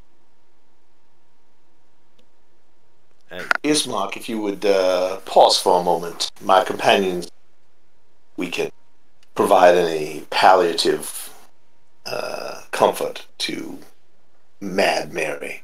By mad, you mean that you all think she's insane. She's exceedingly angry, correct? No, she's a touch crazed, and it's not like people haven't went out looking for her daughter, and I hate to be rude, but my sister is the priority now that my father is dead. I'm sorry your father has ceased. I'm sorry for your loss, and that would have been an important fact to mention. When did that? Well, I didn't want to shock you. in the bar, because you know, Strahd has spies everywhere.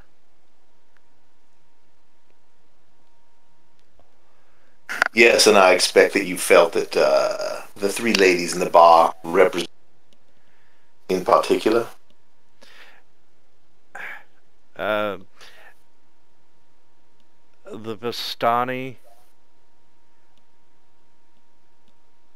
are blessed by Strahd.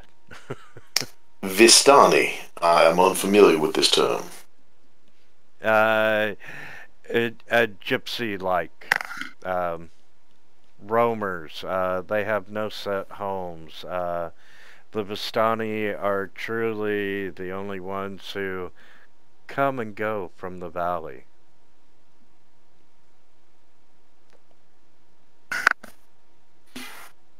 Valtox, I'm afraid I don't carry any tissue or paper appropriate for your intended use. Perhaps you can make do with some grass or stones. Someone giving three seashells.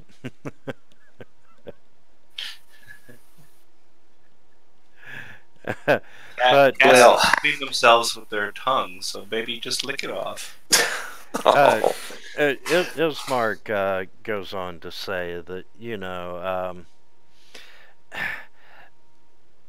the house has been attacked by wolves and various other creatures for, you know, for weeks. And his father's heart just couldn't take the strain. And he died 3 days ago. And would that be coincident with our arrival? I look around at everybody else in the party.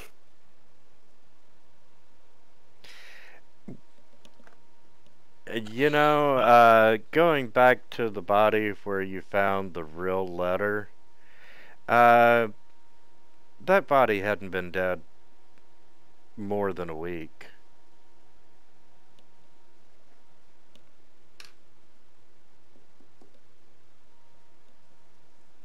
Interesting.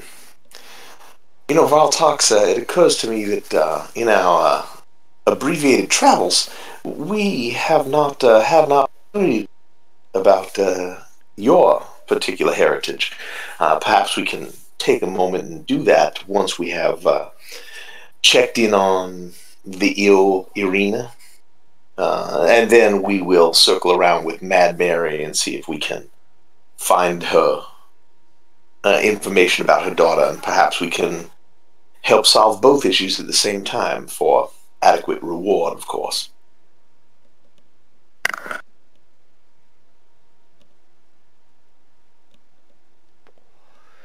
Okay, you all continue past Mad Mary's, and you come up to the mansion. Teller? Oh. And, So, go ahead. Ismark, would that make you the Burgermeister?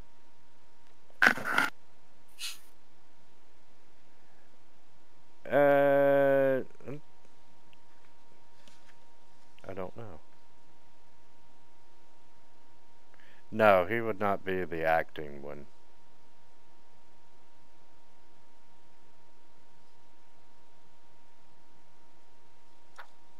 So anyway, he takes you to this weary-looking mansion that squats behind a rusting iron fence.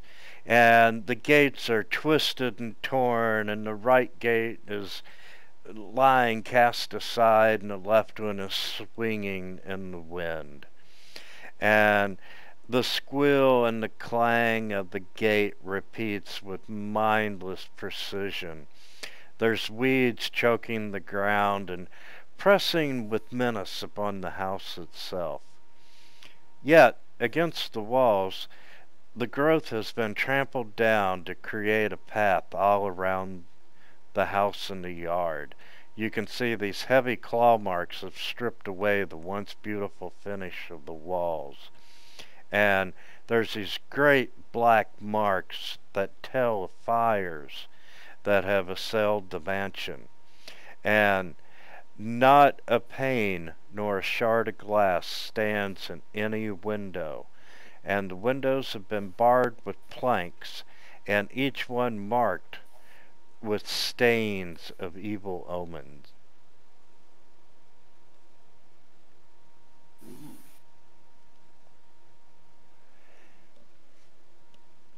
And if anyone would like, they can make a perception check.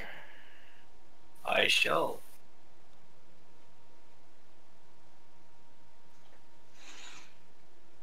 Ismark, you've got, looks like a couple of small dogs, Dachshunds.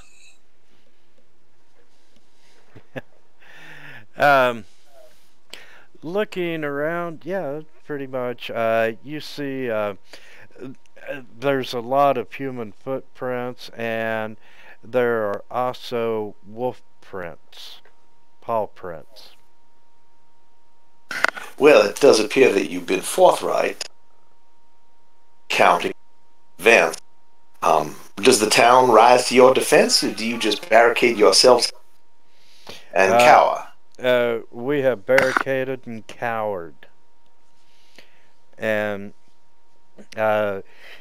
he goes through the gate and goes up onto the porch and yells at his sister that it's him and that he's brought friends. And, you can hear her making a lot of noise at the door, undoing chains and whatnot. And she opens the door, and you can see that the interior of the mansion is well furnished. However, everything's showing signs of great wear, and you can see that the windows are boarded up, and the presence of holy symbols in every room. And, you all come in, and her and Ismark are resealing the door, and, you're glancing around, and in the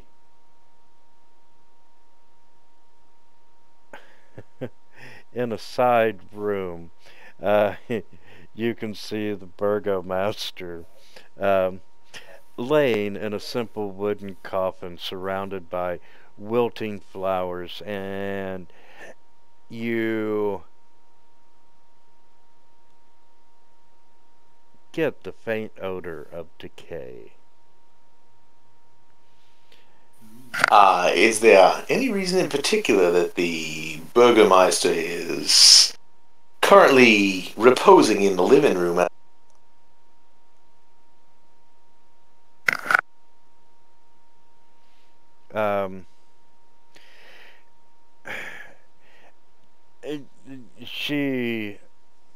They turn, and she looks at you for the first time, and takes all of you in, and she goes, no one in the village has been brave enough to help Ismark take him to the cemetery for a proper burial. Well, I'm certain we can assist with that. And nothing casts a pall over a room such as having a dead ancestor reposing and decaying ever so subtly. I beg your pardon. In the parlor. Yes, I'll forgive you. And she's like, I'm Irina, and she introduces herself to you all, and Ismark tells her that they're newcomers, and that they had gotten a letter from his father, from their father, asking for help. Valtox, please, show some respect for Irina and Ismar's father, deceased father. I know he's... What? Wonderful. Oh my God, get him away from my dad! And you turn and look, and he's basically got the whole hand in his mouth, just sitting there like, what am I doing? I'm not doing anything wrong. Valtox, that's considered impolite in proper company. Yeah. It's considered funerals in Goblin Company. Well, sadly, Well, in the I recognize that you are just simply doing the rights. But you let all perfect meat go waste. Ismark and Irina Goblin, their burial rituals are slightly different. But I do appreciate the honor you are attempting to show the late Burgermeister. Oh, it all right. He not right enough yet. He's still a little chew. Okay, I did not see that one coming. Well, I was looking for a monocle, and he smelt so ripishly good. Couldn't help myself. Could you describe Irina to us? Oh, Irina's hot. Yeah, hold on. One Irina coming up.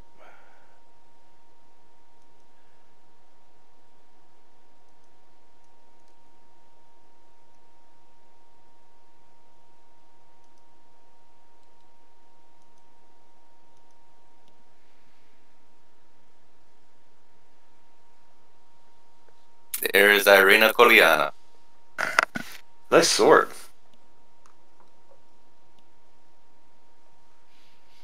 So, And Ismark says, sit down. We have much to discuss in private now. I would hope that perhaps you have a stronger drink than perhaps than just wine. He's like, unfortunately, we're wine drinkers here in Barovia. I hate this place already. For some of us, it's the only reason to keep living. Well, I appreciate that sentiment. So I will sit. And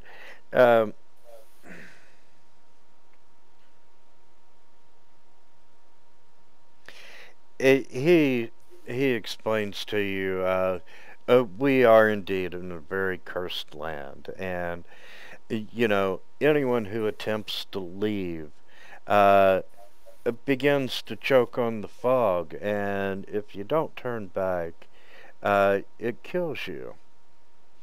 And you know, over the years, many strangers have been drawn to our lands, and well, they all die or disappear before too long. Well, I assure you that so long as brooms are not involved, neither die nor. And he talks about as he said out in the outside and down the alleyway, that only the Vistani are allowed to truly leave, and they can come and go pretty much as they please with you know, Strahd's blessing. And Strahd is the curse that has fallen upon this land.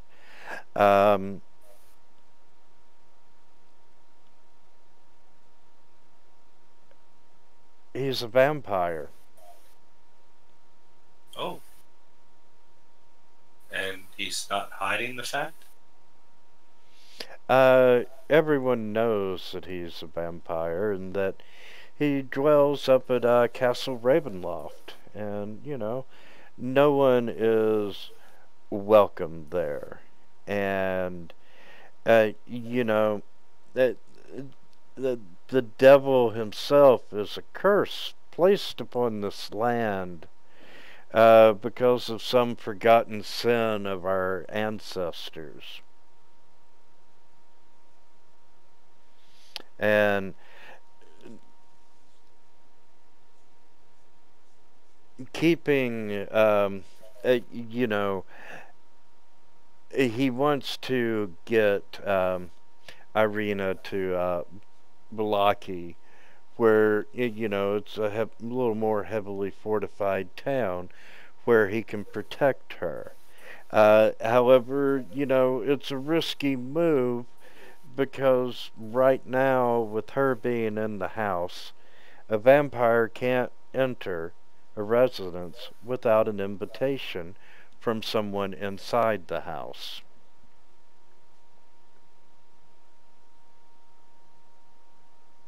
Well, that's good to know.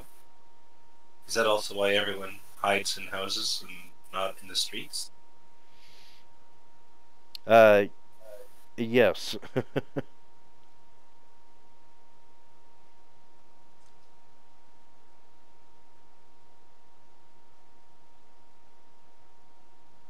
All right.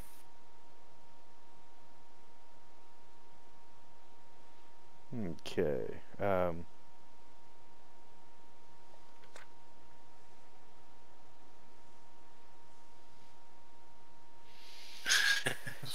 And yeah, you know, Alton, we don't want to invite him into the inn. That would be very bad.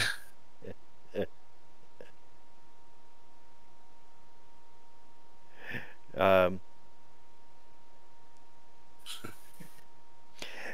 you know, as Ismark is telling you this, and you know, he wants to take Irina to Valaki.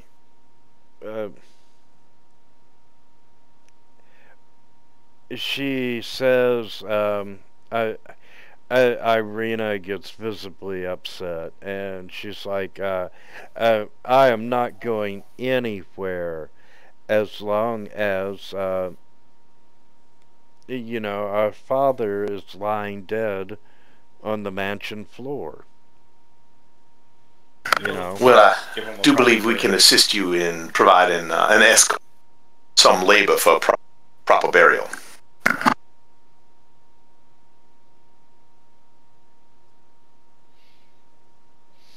Uh, she says, you know, I'd appreciate that because, you know, no one in the village has been so kind to help. Well, if it would provide some comfort to a young woman of your dress, certainly wish to assist you in any way.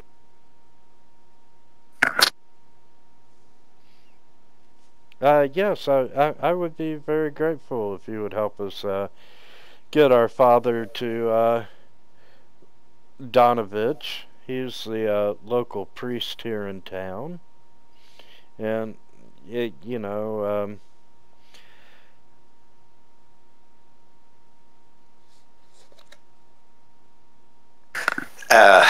your brother mentioned that, and we see visible evidence of hack. Do these occur regularly? And if so, do we have sufficient time to assist in removing the decedent before we can expect another attack? We have been attacked every night for weeks, up until my father died. And strangely, since in those 3 days, we haven't had any attacks. That could explain why everyone's so quiet. Perhaps your brother and we can go retrieve the priest, and then all of us can take your father's body, and take it to its final repose.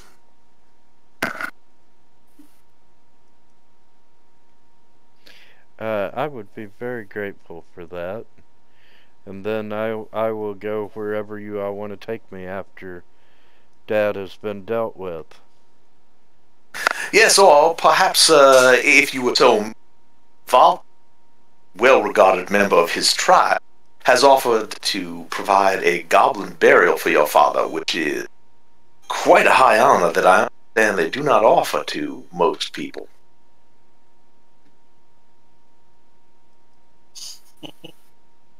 Sorry.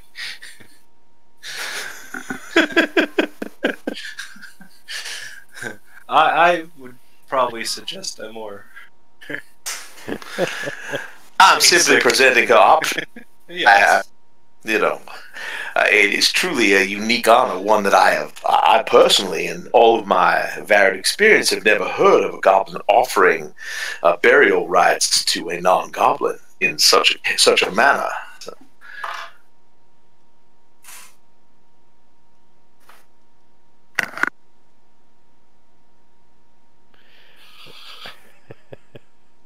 Okay, shit. Can we take 10 here, guys? Yeah, sure. Absolutely. Yep. I appreciate it. Thanks.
Are we still on break?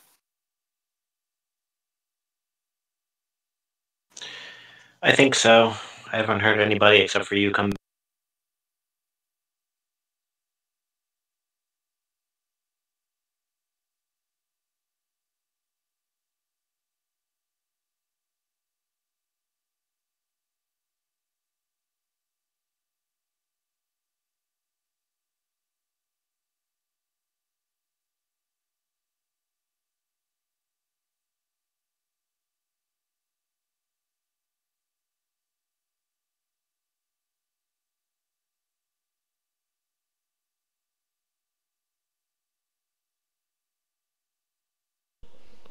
I'm back.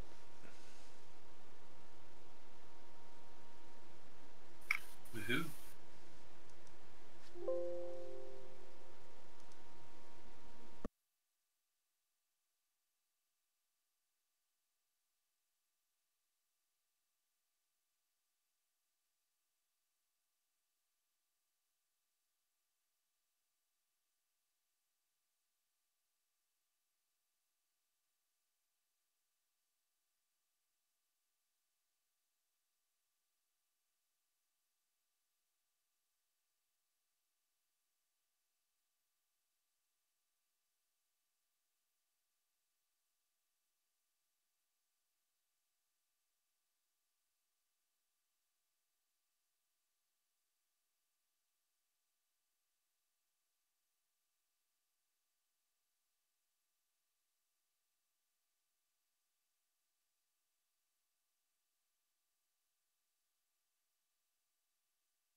Okay, we're still waiting on Gulliver.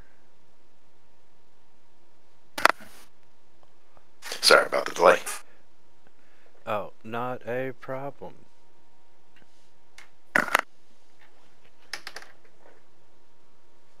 Okay, so you're all going to take the Body and bury it. body to, well, right now you just have to take it to the priest. Yep. And back on the town map, it's the big building in the northwest corner. With the graveyard behind it. Yes, with the graveyard behind it. Now, should we go make sure that he's expecting a body and not just show up with a?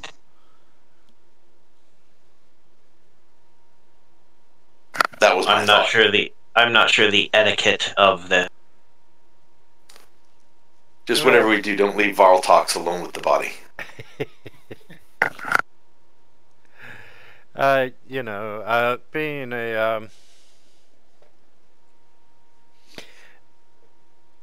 a cleric, he's used to, you know, all hours of the night and people bringing bodies, and, you know, at some point in time, he's got to expect that the body will show up.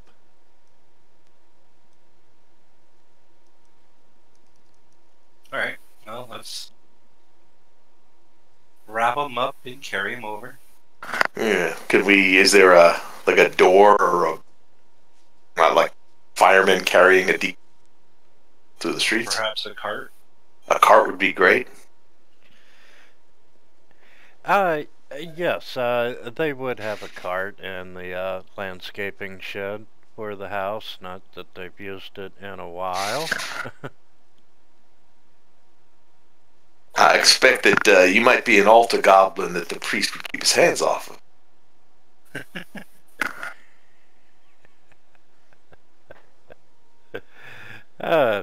So, you all managed to gather up the body and put it in the cart, and anything else you want to do before you leave the house?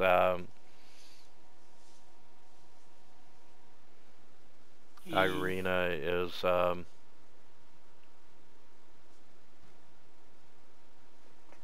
on the combat tracker.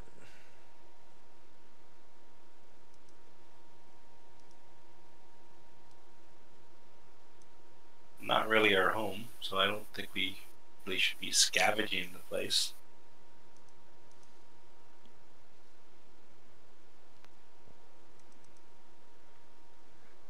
Okay. Did Arena describe the vampire attack while I was indisposed, or we still don't have any background on that?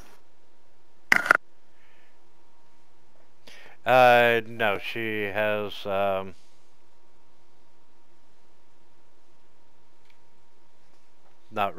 background on that yet. Well, then I'm going to walk next to her and quietly inquire as to the circumstances of her attack.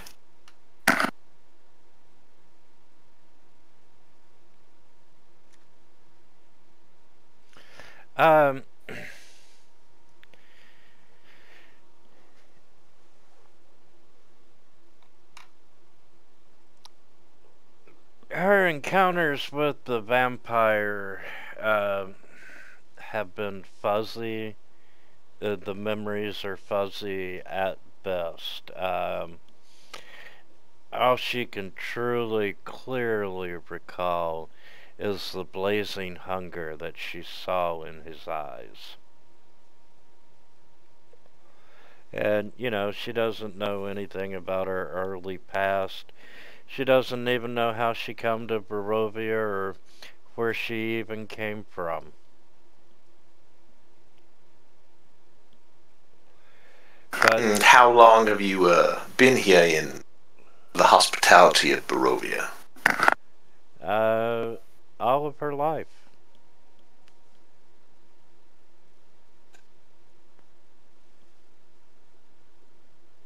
And your parents? I understand you were adopted late Burgermeister. I'm sorry, Burgermeister.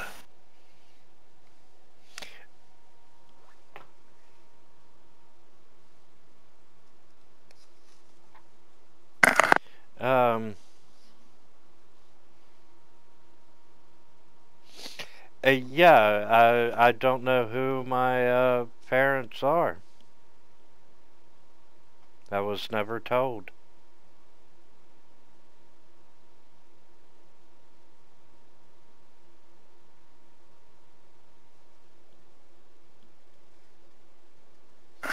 And I understand that it was described to us that you look somewhat wan, but generally healthy. Could you expound, perhaps? I don't believe I ever had a Mugi. Of all talks.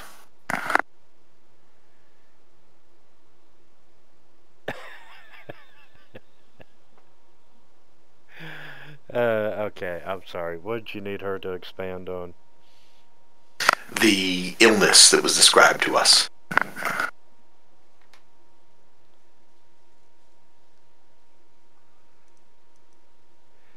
Okay.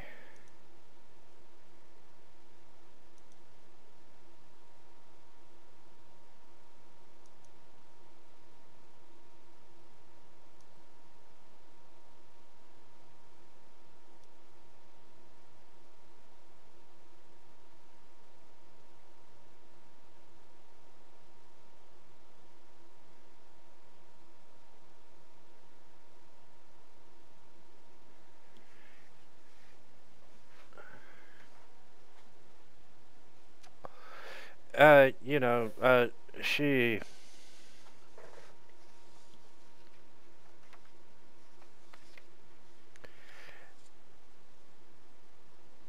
Like she said, she doesn't really remember the attack, just the hunger.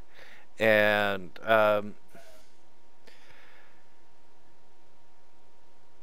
this wound just never seems to be getting any better. And, you know, as everyone knows, Strahd is a vampire.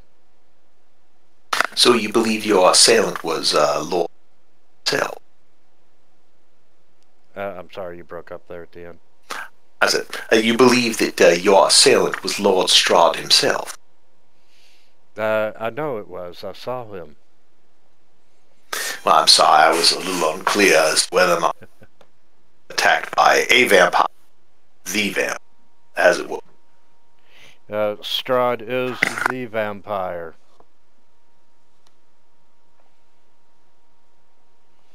And for some reason, he's taken an interest in me, and I'll just continue moving down the street, and the cart is screeching as the wheels turn, and you can still hear Mad Mary crying as you pass her house, and eventually, you start up the slight rise, and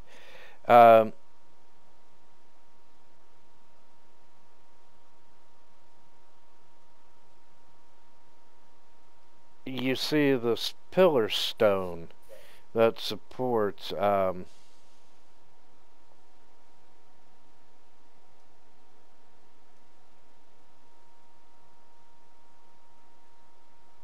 I'm sorry. At the top of the slight rise, you see this gray, sagging edifice of stone and wood, and you can see that the church has obviously weathered the assaults of evil for centuries on end, and it's very worn and weary. You see a bell tower rising toward the back, and flickering light shines through the holes in the shingled roof, and the rafters are straining feebly against their load. And as you get closer to the church, you can see that the heavy wooden doors of the church are covered with claw marks and are scarred by fire.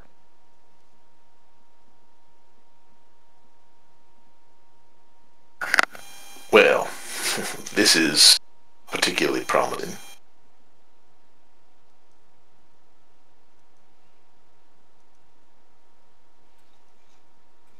Those look like some serious burns. Yes, Mark, do you have any idea what's occurred here? Well,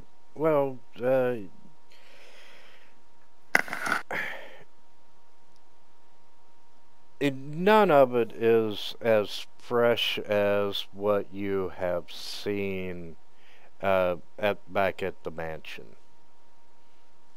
But he says that the churches Strahd has attacked the church and had his minions attack the church time and time and time again.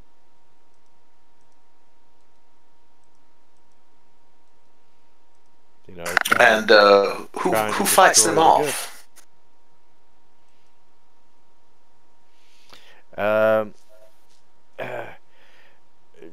Whoever's inside of the place that they're attacking at the time. And why do they attack? For reasons known only to Strahd himself. You could speak out against Strahd or have something that he wants. I see.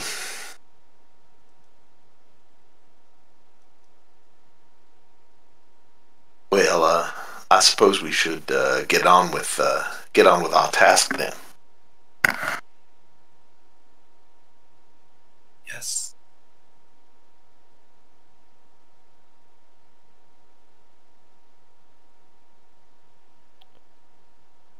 And give me just a second.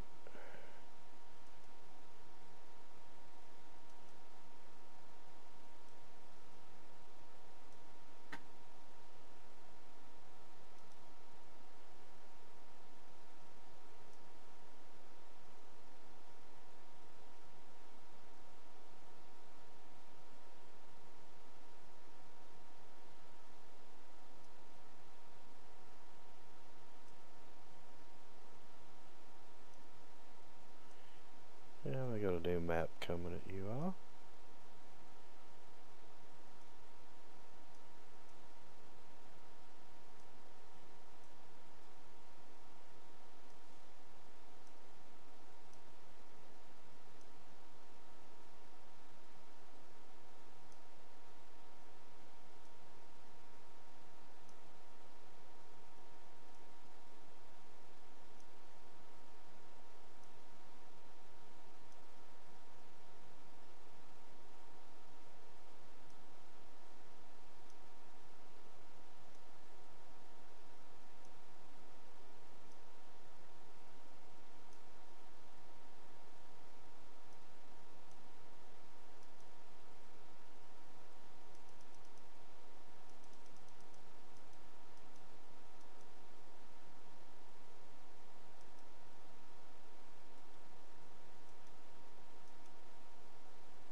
It's a church.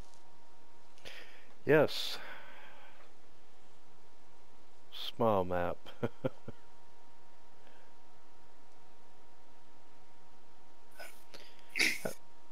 Okay, and you know, the outside doors are shut.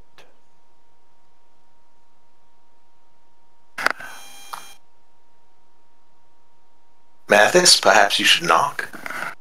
I shall. And I knock. And you know, Ismark calls out to Father Donovich, you know, let us in. And you can see that Irina, you know, being out in the open's a little uncomfortable. And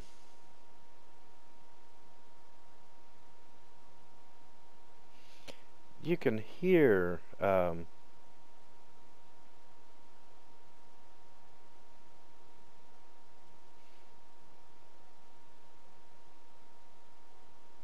let's see, you can hear sounds on the other side of the door, and Father Donovich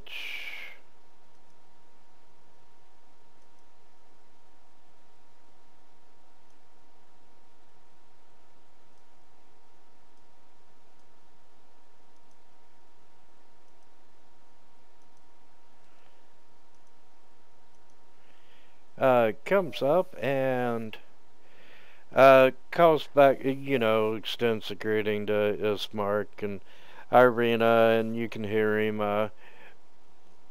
unbarricading the door and so forth, and he opens the door to let you all in. And you can see a 10-foot wide, 20-foot long hall that leads to a brightly lit chapel. The hall is unlit and it reeks of mildew. However, you do see 4 doors, 2 on each side, leading to what you assume are adjacent chambers. And ahead of you, you can see that the chapel is strewn with debris. Well, Your Eminence, it appears that Barovia is host to a parishioners.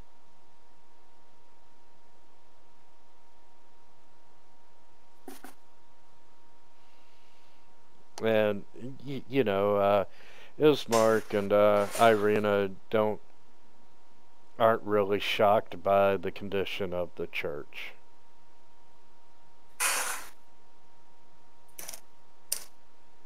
Greetings, Donovich. We're here with the body of the late Virgo Master.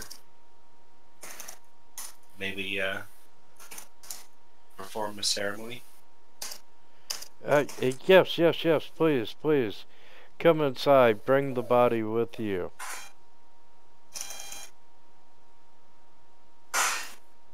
Well, we follow him in. And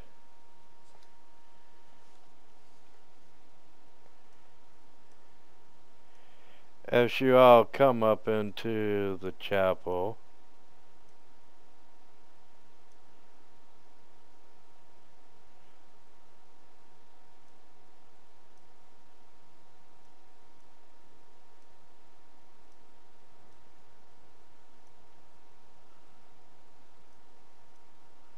God, there's a lot of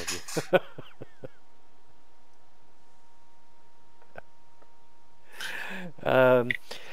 You can see that the chapel is in shambles. There's overturned and broken pews littering the dusty floor.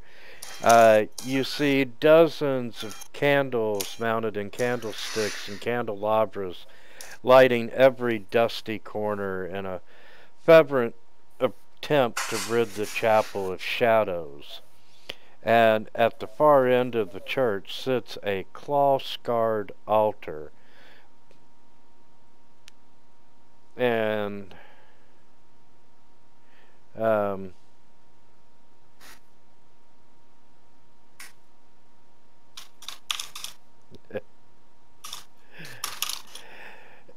So, Your Eminence, what god do you serve?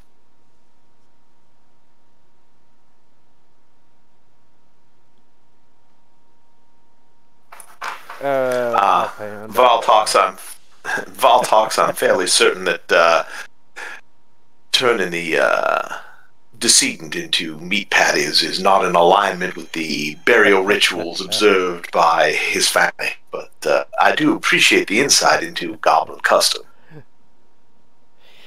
and Gulliver, before you get the answer to your question, from beneath the chapel floor, you hear this voice cry out, and it goes, You want to do it? Oh, Rex? yeah. I'll do it. Father! I'm hungry! Is there something you would like to share with us, Your Eminence? I put my hand on my hand crossbow.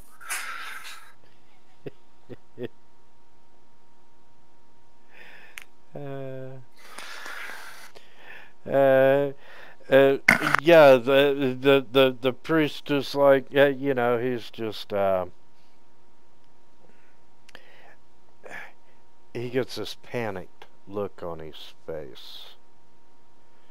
And, don't hurt him. Hurt whom? And why is he hungry and locked in the basement? And once again, you hear, I'm starving, please feed me.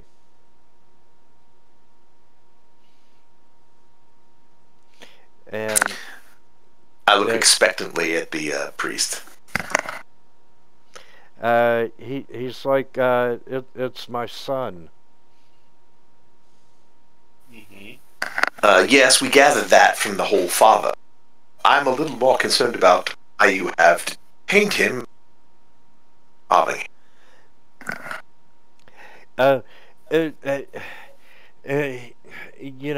Just promise me you won't hurt him, and I'll tell you everything. Just don't hurt him. If he makes no attempt to consume one of us, then I raise a hand. However, if he appears to be, or acts to be aggressive, I can make no such promises. He goes, okay. A little more than a year ago, there was this wizard that wore these black robes who come to Barovia. And he got the villagers all worked up, and my 20-year-old son Doru was one of them. And my son and a couple of other villagers, stormed Castle Ravenloft in revolt. And,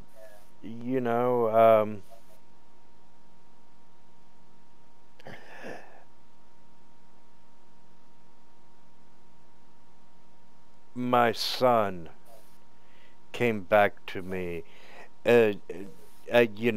inflicted by the vampire, cursed by him, and you know, I was able to trap him in the undercroft of the church, and that's where he remains.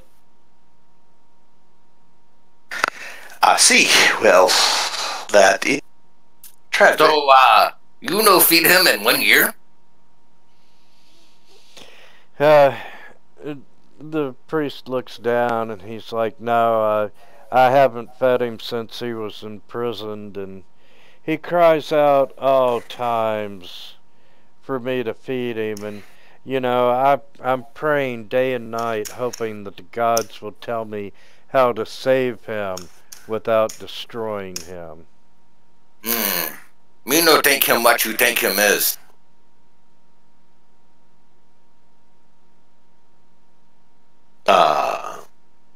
You care to elucidate, Valtrox? Me barely go 1 hour out eating without going crazy and hungry and almost dying. How he live 1 year? Well, that's debatable on your crazy, but it's our kind of crazy. Could you live 1 year without food? If I had sufficient whiskey, perhaps. I shall have to give it a try sometime. We can give your food portions to Voltrox. Me want see, son. Maybe I put him out of misery and eat.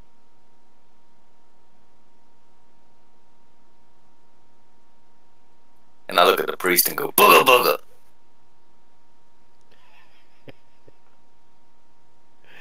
And the priest kind of jumps back, but he's not as scared of you as he is his son. Well, Donovich, do you have any ideas on it? Here's several. I'm afraid I lack expertise. While I am trained in the medical arts, vampirism is not something I am aware of how to treat. Other than You know he's a vampire? Hmm? You do absolutely know he's a vampire? Isn't that what Donovich said? Didn't Donovich say he came back curses? I may have missed that. I'm just making sure. Yeah, I may have missed it too. he said that he'd come back inflicted by the vampire Strahd.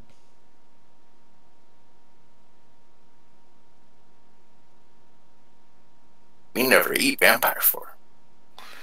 I would suggest, my diminutive friend, you don't eat the vampire. The vampire eats you. What diminutive to make mean? Means exceedingly intelligent and handsome. Me diminutive Donovich, button. do you know of any treatment for someone afflicted such as your son? I have been praying day and night for guidance to find that treatment, and so far, no. I look around disparagingly. Yes, obviously the gods are very. Ooh, me know how to beat. Me know how to beat. Yes, Valtrox.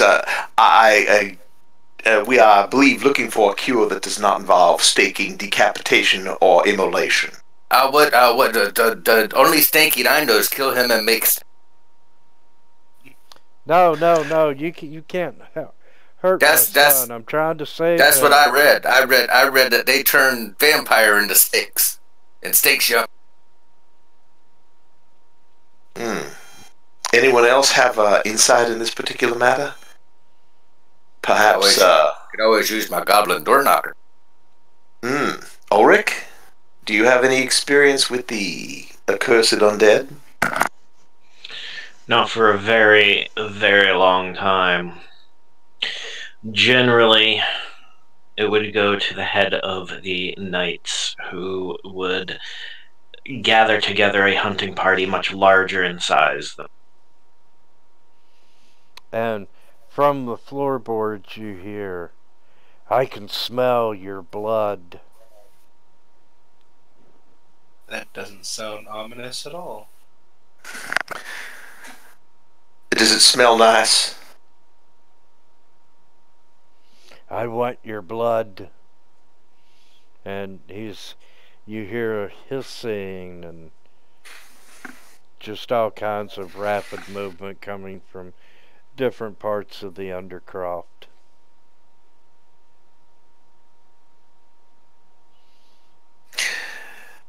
Well, I hate to disappoint you, but no way. And the priest goes, "Don't worry, he can't get out. He's safe. You're safe. Don't hurt my son." I look around again somewhat skeptically. I don't think that your definition of safe is in alignment with our definition of safe. However, so long as we don't see him, then we shan't be forced to make him into stakes.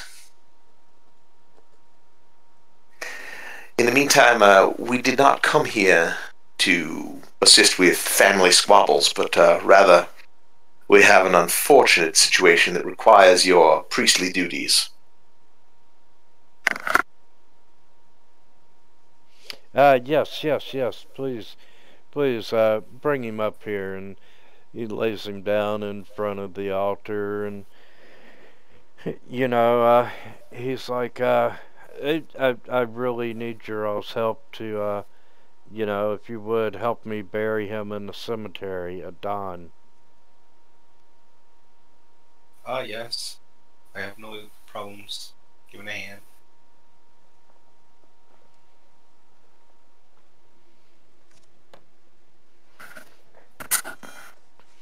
Anything that we can do to assist?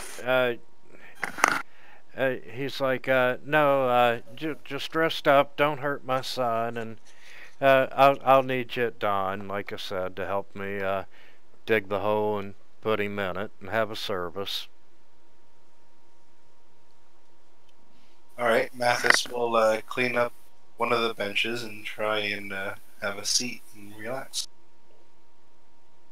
And Gulliver will walk around and assess the defenses of this location. And yeah, you can tell that, it's what you expect from a church that's been under attack for centuries, and the priest is busy attending to the body, and down below you can hear hissing, and Doru, the son, is is underneath there, and he's trying to provoke you. I lean over to wherever it's loudest and say, "Nina, Nina, Nina." And you just hear a scream. Oh my, I've upset the baby vampire. So sorry. We ain't lot tokens. I'm gonna go searching. Sure can. I am a, very impatient guy in a holy church with a vampire underneath. Might put you on the right level anyway.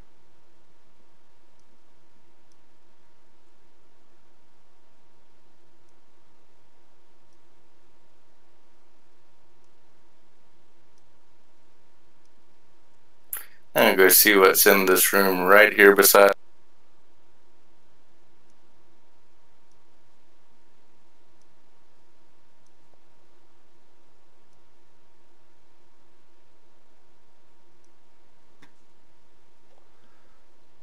Okay.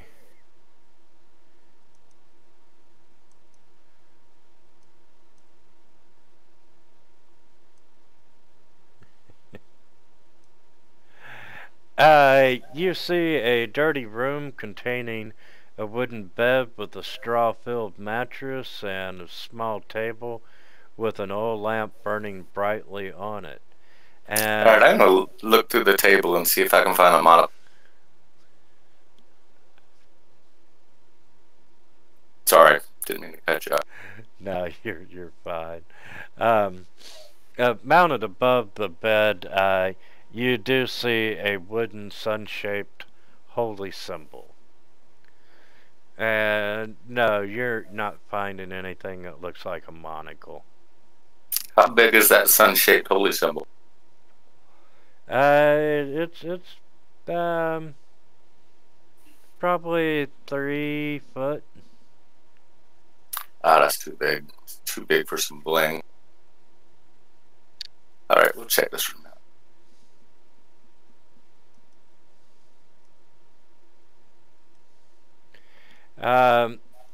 This room is dirty. There's no light in it, but you can make out a wooden bed, and above the bed is a wooden holy symbol. Same type, I'm figuring. No, this one doesn't appear to be sun-shaped.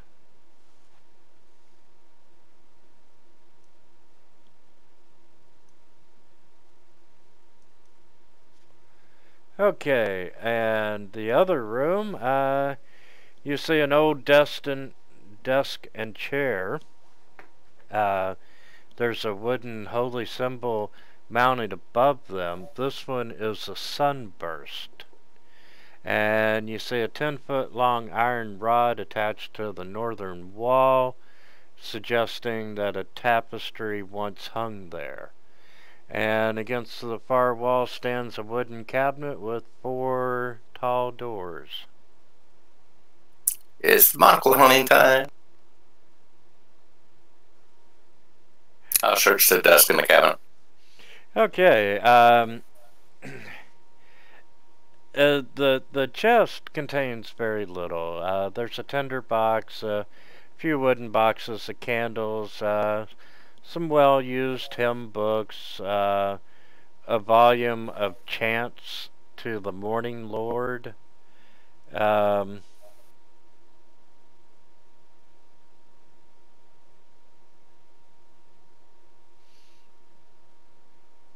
And, you know, surprisingly, you do find a monocle in there. Woohoo! Booyah! Okay, well, Trevor, now you know what to get added to the picture. Yep. And nothing in the desk, right? Nothing of any importance. Okay, open up this room. And time and neglect have punched holes in the ceiling of this room, and the room is covered in this mold, and there's a few broken roof shingles, some standing water in the floor. In one corner, you can see this heavy wooden trapdoor that's held shut with a chain and a padlock. Me wonder what behind door. This look like great goblin room. I'll take me sleep in here tonight. Maybe try a goblin door knocker on door. What are the rest of you all doing? I'm assessing the defenses of the church, so I'm walking around and helping clean up a little bit, checking the window. Mathis is just muttering small prayers to himself in the corner. I can't believe y'all let me walk off on my own. Mathis That's was thinking about his life since he fell down so many times. And I figured everyone else will watch the goblin for a change. Ulrich's gonna step outside. Is there anybody walking around at this time? What time is it? Is it already nighttime? To and from the church, in town, any activity at all? Yeah, by now it's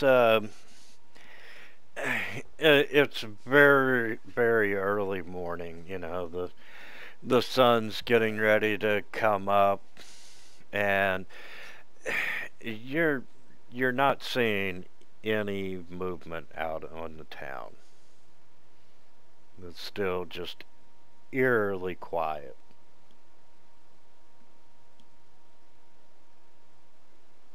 Well, Vortex probably hasn't been quiet doing its searching. Y'all start hearing some whistling on the back. I'm gonna go and see what he's up to. And at that time, the entire building shakes as the goblin door knocker goes off. And you are exactly correct. Why do you think I was listening? I don't think it'd be heavy enough to open the door, but we'll see. No, it wasn't. Everybody hears a loud boom from the... I go running that way, hand crossbow drawn. and some heavy giggling. And you see Voltrox walking out wearing his monocle out of the smoky room. Got my top hat, I got my lion club, styling and profiling, just getting myself some nice hip height boots. Valtrox, what in the name of all that is unholy did you do? I was knocking on door. Oh, thank God. I thought you were defecating. Oh, no. Me do that before we got to Big Burger, my... Why did you throw a... What door? There's a door in the floor. Oh, leading to where the vampire might be stored. No, me think it lead food. No doubt you are correct. I believe there's actually food. Oh, there is food in there? Oh, no, okay. No, let me finish. In the graveyard behind the building. And, you know, the priest comes running down, and he's not as polite. He's like, did you hurt my son? No, but I think me hurt your door. And he runs over and is inspecting the door to make sure that it is indeed holding. You do not want to let my son loose. Me think there's food down there. Me no think it go down to yours. And I bet you have secret entrance under altar. No doubt. Perhaps you can open it and Valtrox can go down and look for food.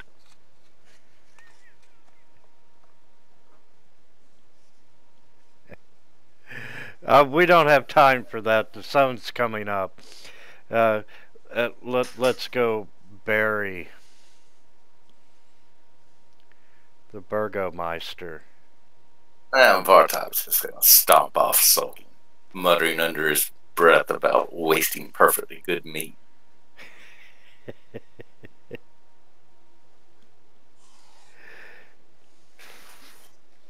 Alright, so we'll go dig a hole and bury the Burgomeister.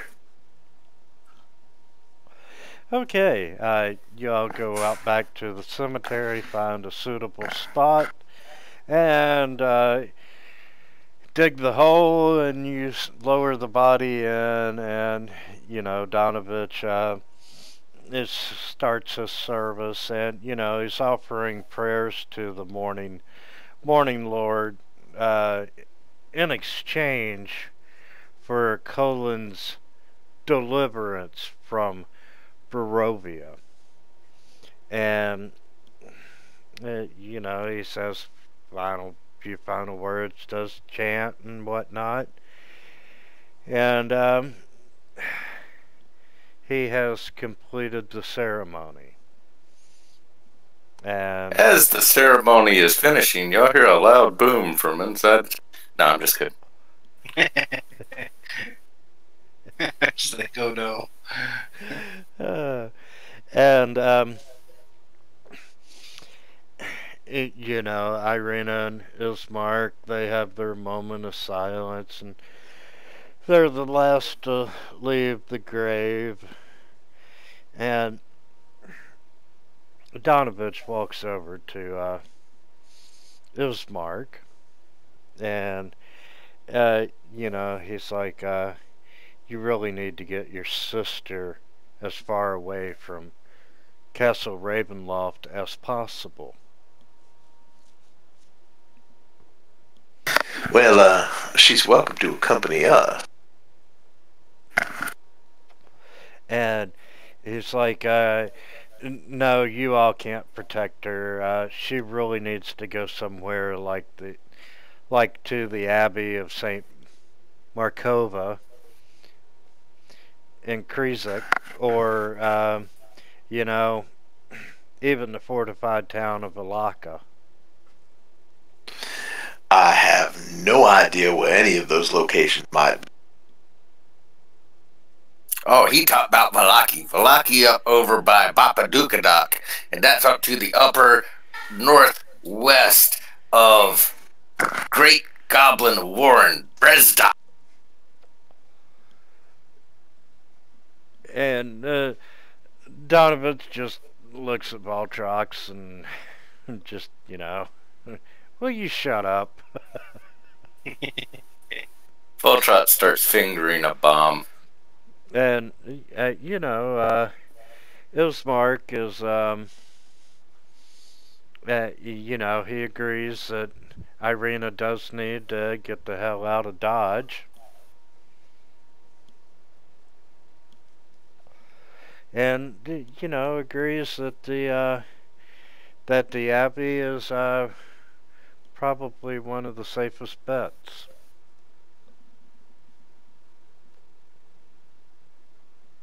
So I assume you shall need protection on your travels? Yes, any assistance that you can render would be great. Because outside of the house, she's not safe.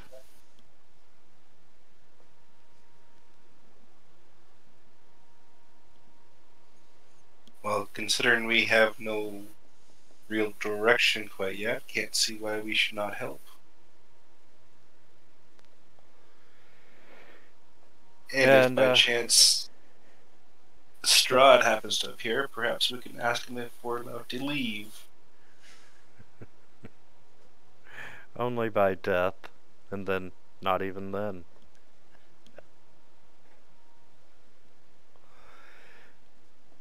Sorry, I had to pop away for a sec. What did I miss? I'll just roll with it. Keep going. You're all going to assist in taking her to the Abbey of St. Markova. Without doubt. And, actually to Valeki, but St. Markova is possible too. I think that's what you said. Either one of them is possible, and Ismark is thrilled to have help in protecting his sister. Naturally, Irina is grateful, and you all have been up all night. He suggests going back to the mansion, and we can decide where we want to go, where we want to take her, and make plans and rest up.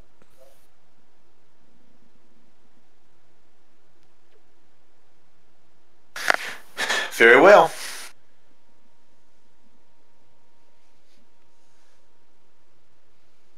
Sounds like a plan. Valtrox, I believe there's going to be a feast at the Burgermeister's house to celebrate the burial. Perhaps you might find some accommodation and food there. Or if you're certainly welcome to stay and scavenge in the yard back here at the church, I'm certain. What about his son? His son hungry. They take his son, then he not hungry no. I don't think his son has quite the same idea of round food as civilized folks such as you and I. You eat dead. You know nothing about food. Oh, I eat dead.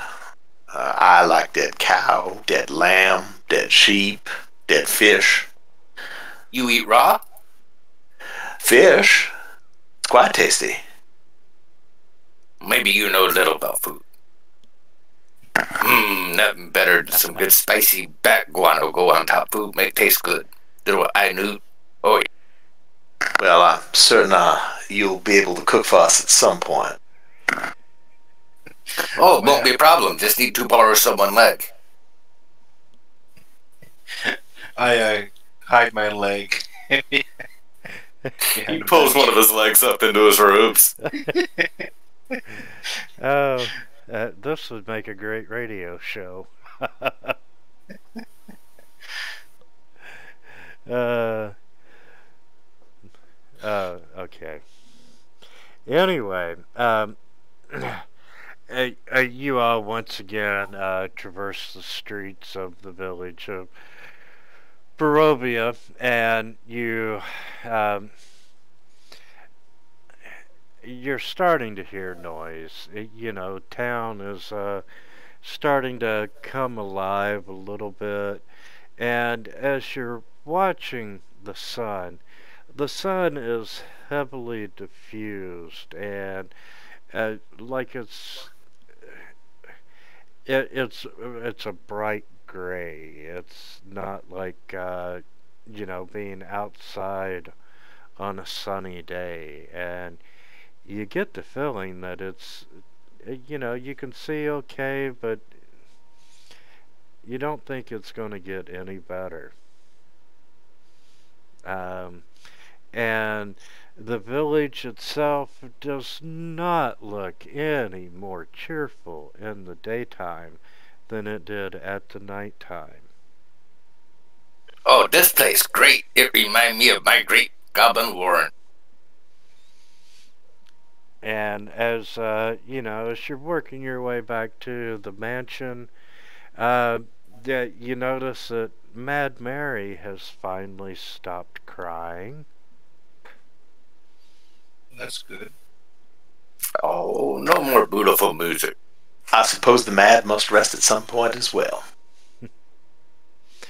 And you all get back to the house, and even though it's daytime, they still secure the door and board it up and whatnot, and they offer you some food and drink, and let's talk about our next step and what we should do. So, how do we get to this particular locale? And is there transportation, or will we need to make our progress afoot?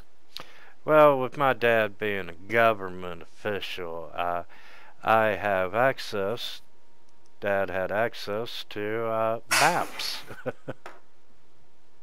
Excellent. How convenient. And, he pulls out, let me grab some tokens.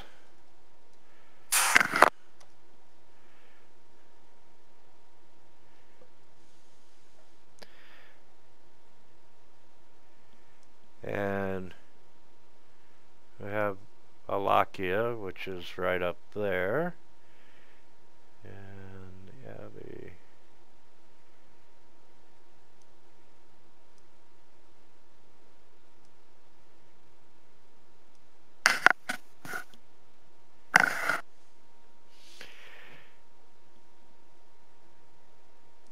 And then you all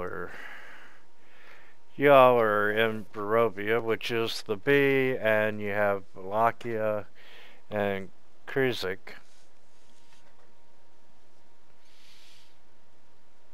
Well, Valaki seems quite a good deal closer. Which is the preferred location? Yeah, I agree. But And, Vlaki doesn't seem so far away. Yes, and what can you tell us about those particular locales? What leads you to believe that your sister should be safer there? Well, the Abbey in Krizik, Krizik, however the hell you say it. Krezik. Krizik.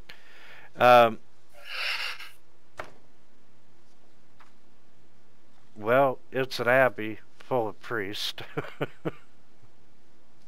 If they are in the situation Donovich, I don't recommend faith, pardon the pun. And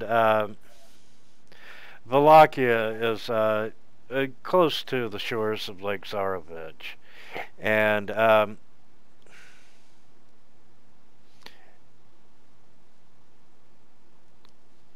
it's a fortified town. You know, it's completely surrounded by gates, and it's one of the more secure areas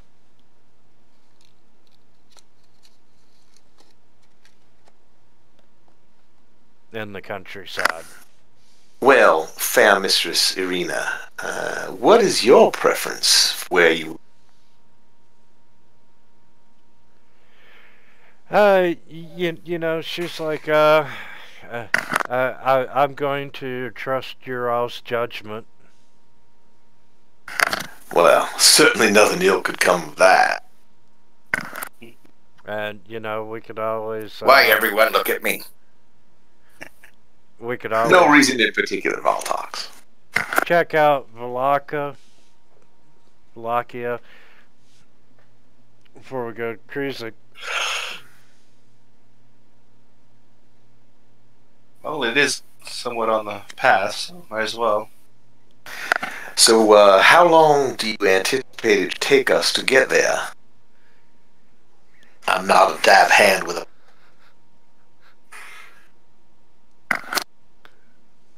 Let's see, square, every 4 hexes is a mile.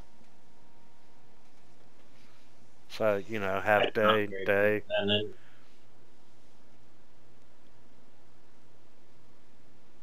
Well, we might as well. Then I suggest, while, is it still early, since we buried at dawn? Yes, actually, you buried him, you went back to the mansion, you just started with a full day's rest. If you want to take a long rest, and start 8 hours from now, which would put it, you know, between 7 and 9 p.m., or, you know, you We're not going to go overnight. Day. That would be, it strikes me as foolish for us to travel at night. I say it's already morning. We'll just try. Yeah, I agreed. So we'll wait. If we need to wait another full cycle before we go, we're going to leave as early in the morning as we possibly can. Okay, so we'll wait full day. And it's 8 in the morning. And, gentlemen, this is a really good stopping point for today. Sounds good. I know it's a little bit early, but this is a really good spot, and get geared up for next week. Just to double check, that is the 23rd, and is anyone not available? I will be at my parents' house doing Christmas stuff, but I should be available at that time. Okay, so I will see you all next week, same time, and we'll push deeper into the world of Barovia. Sounds good. Everybody who's traveling, travel safe, and I'll talk to you next week. Yeah. Sounds good. Next week. Bye-bye. See you guys.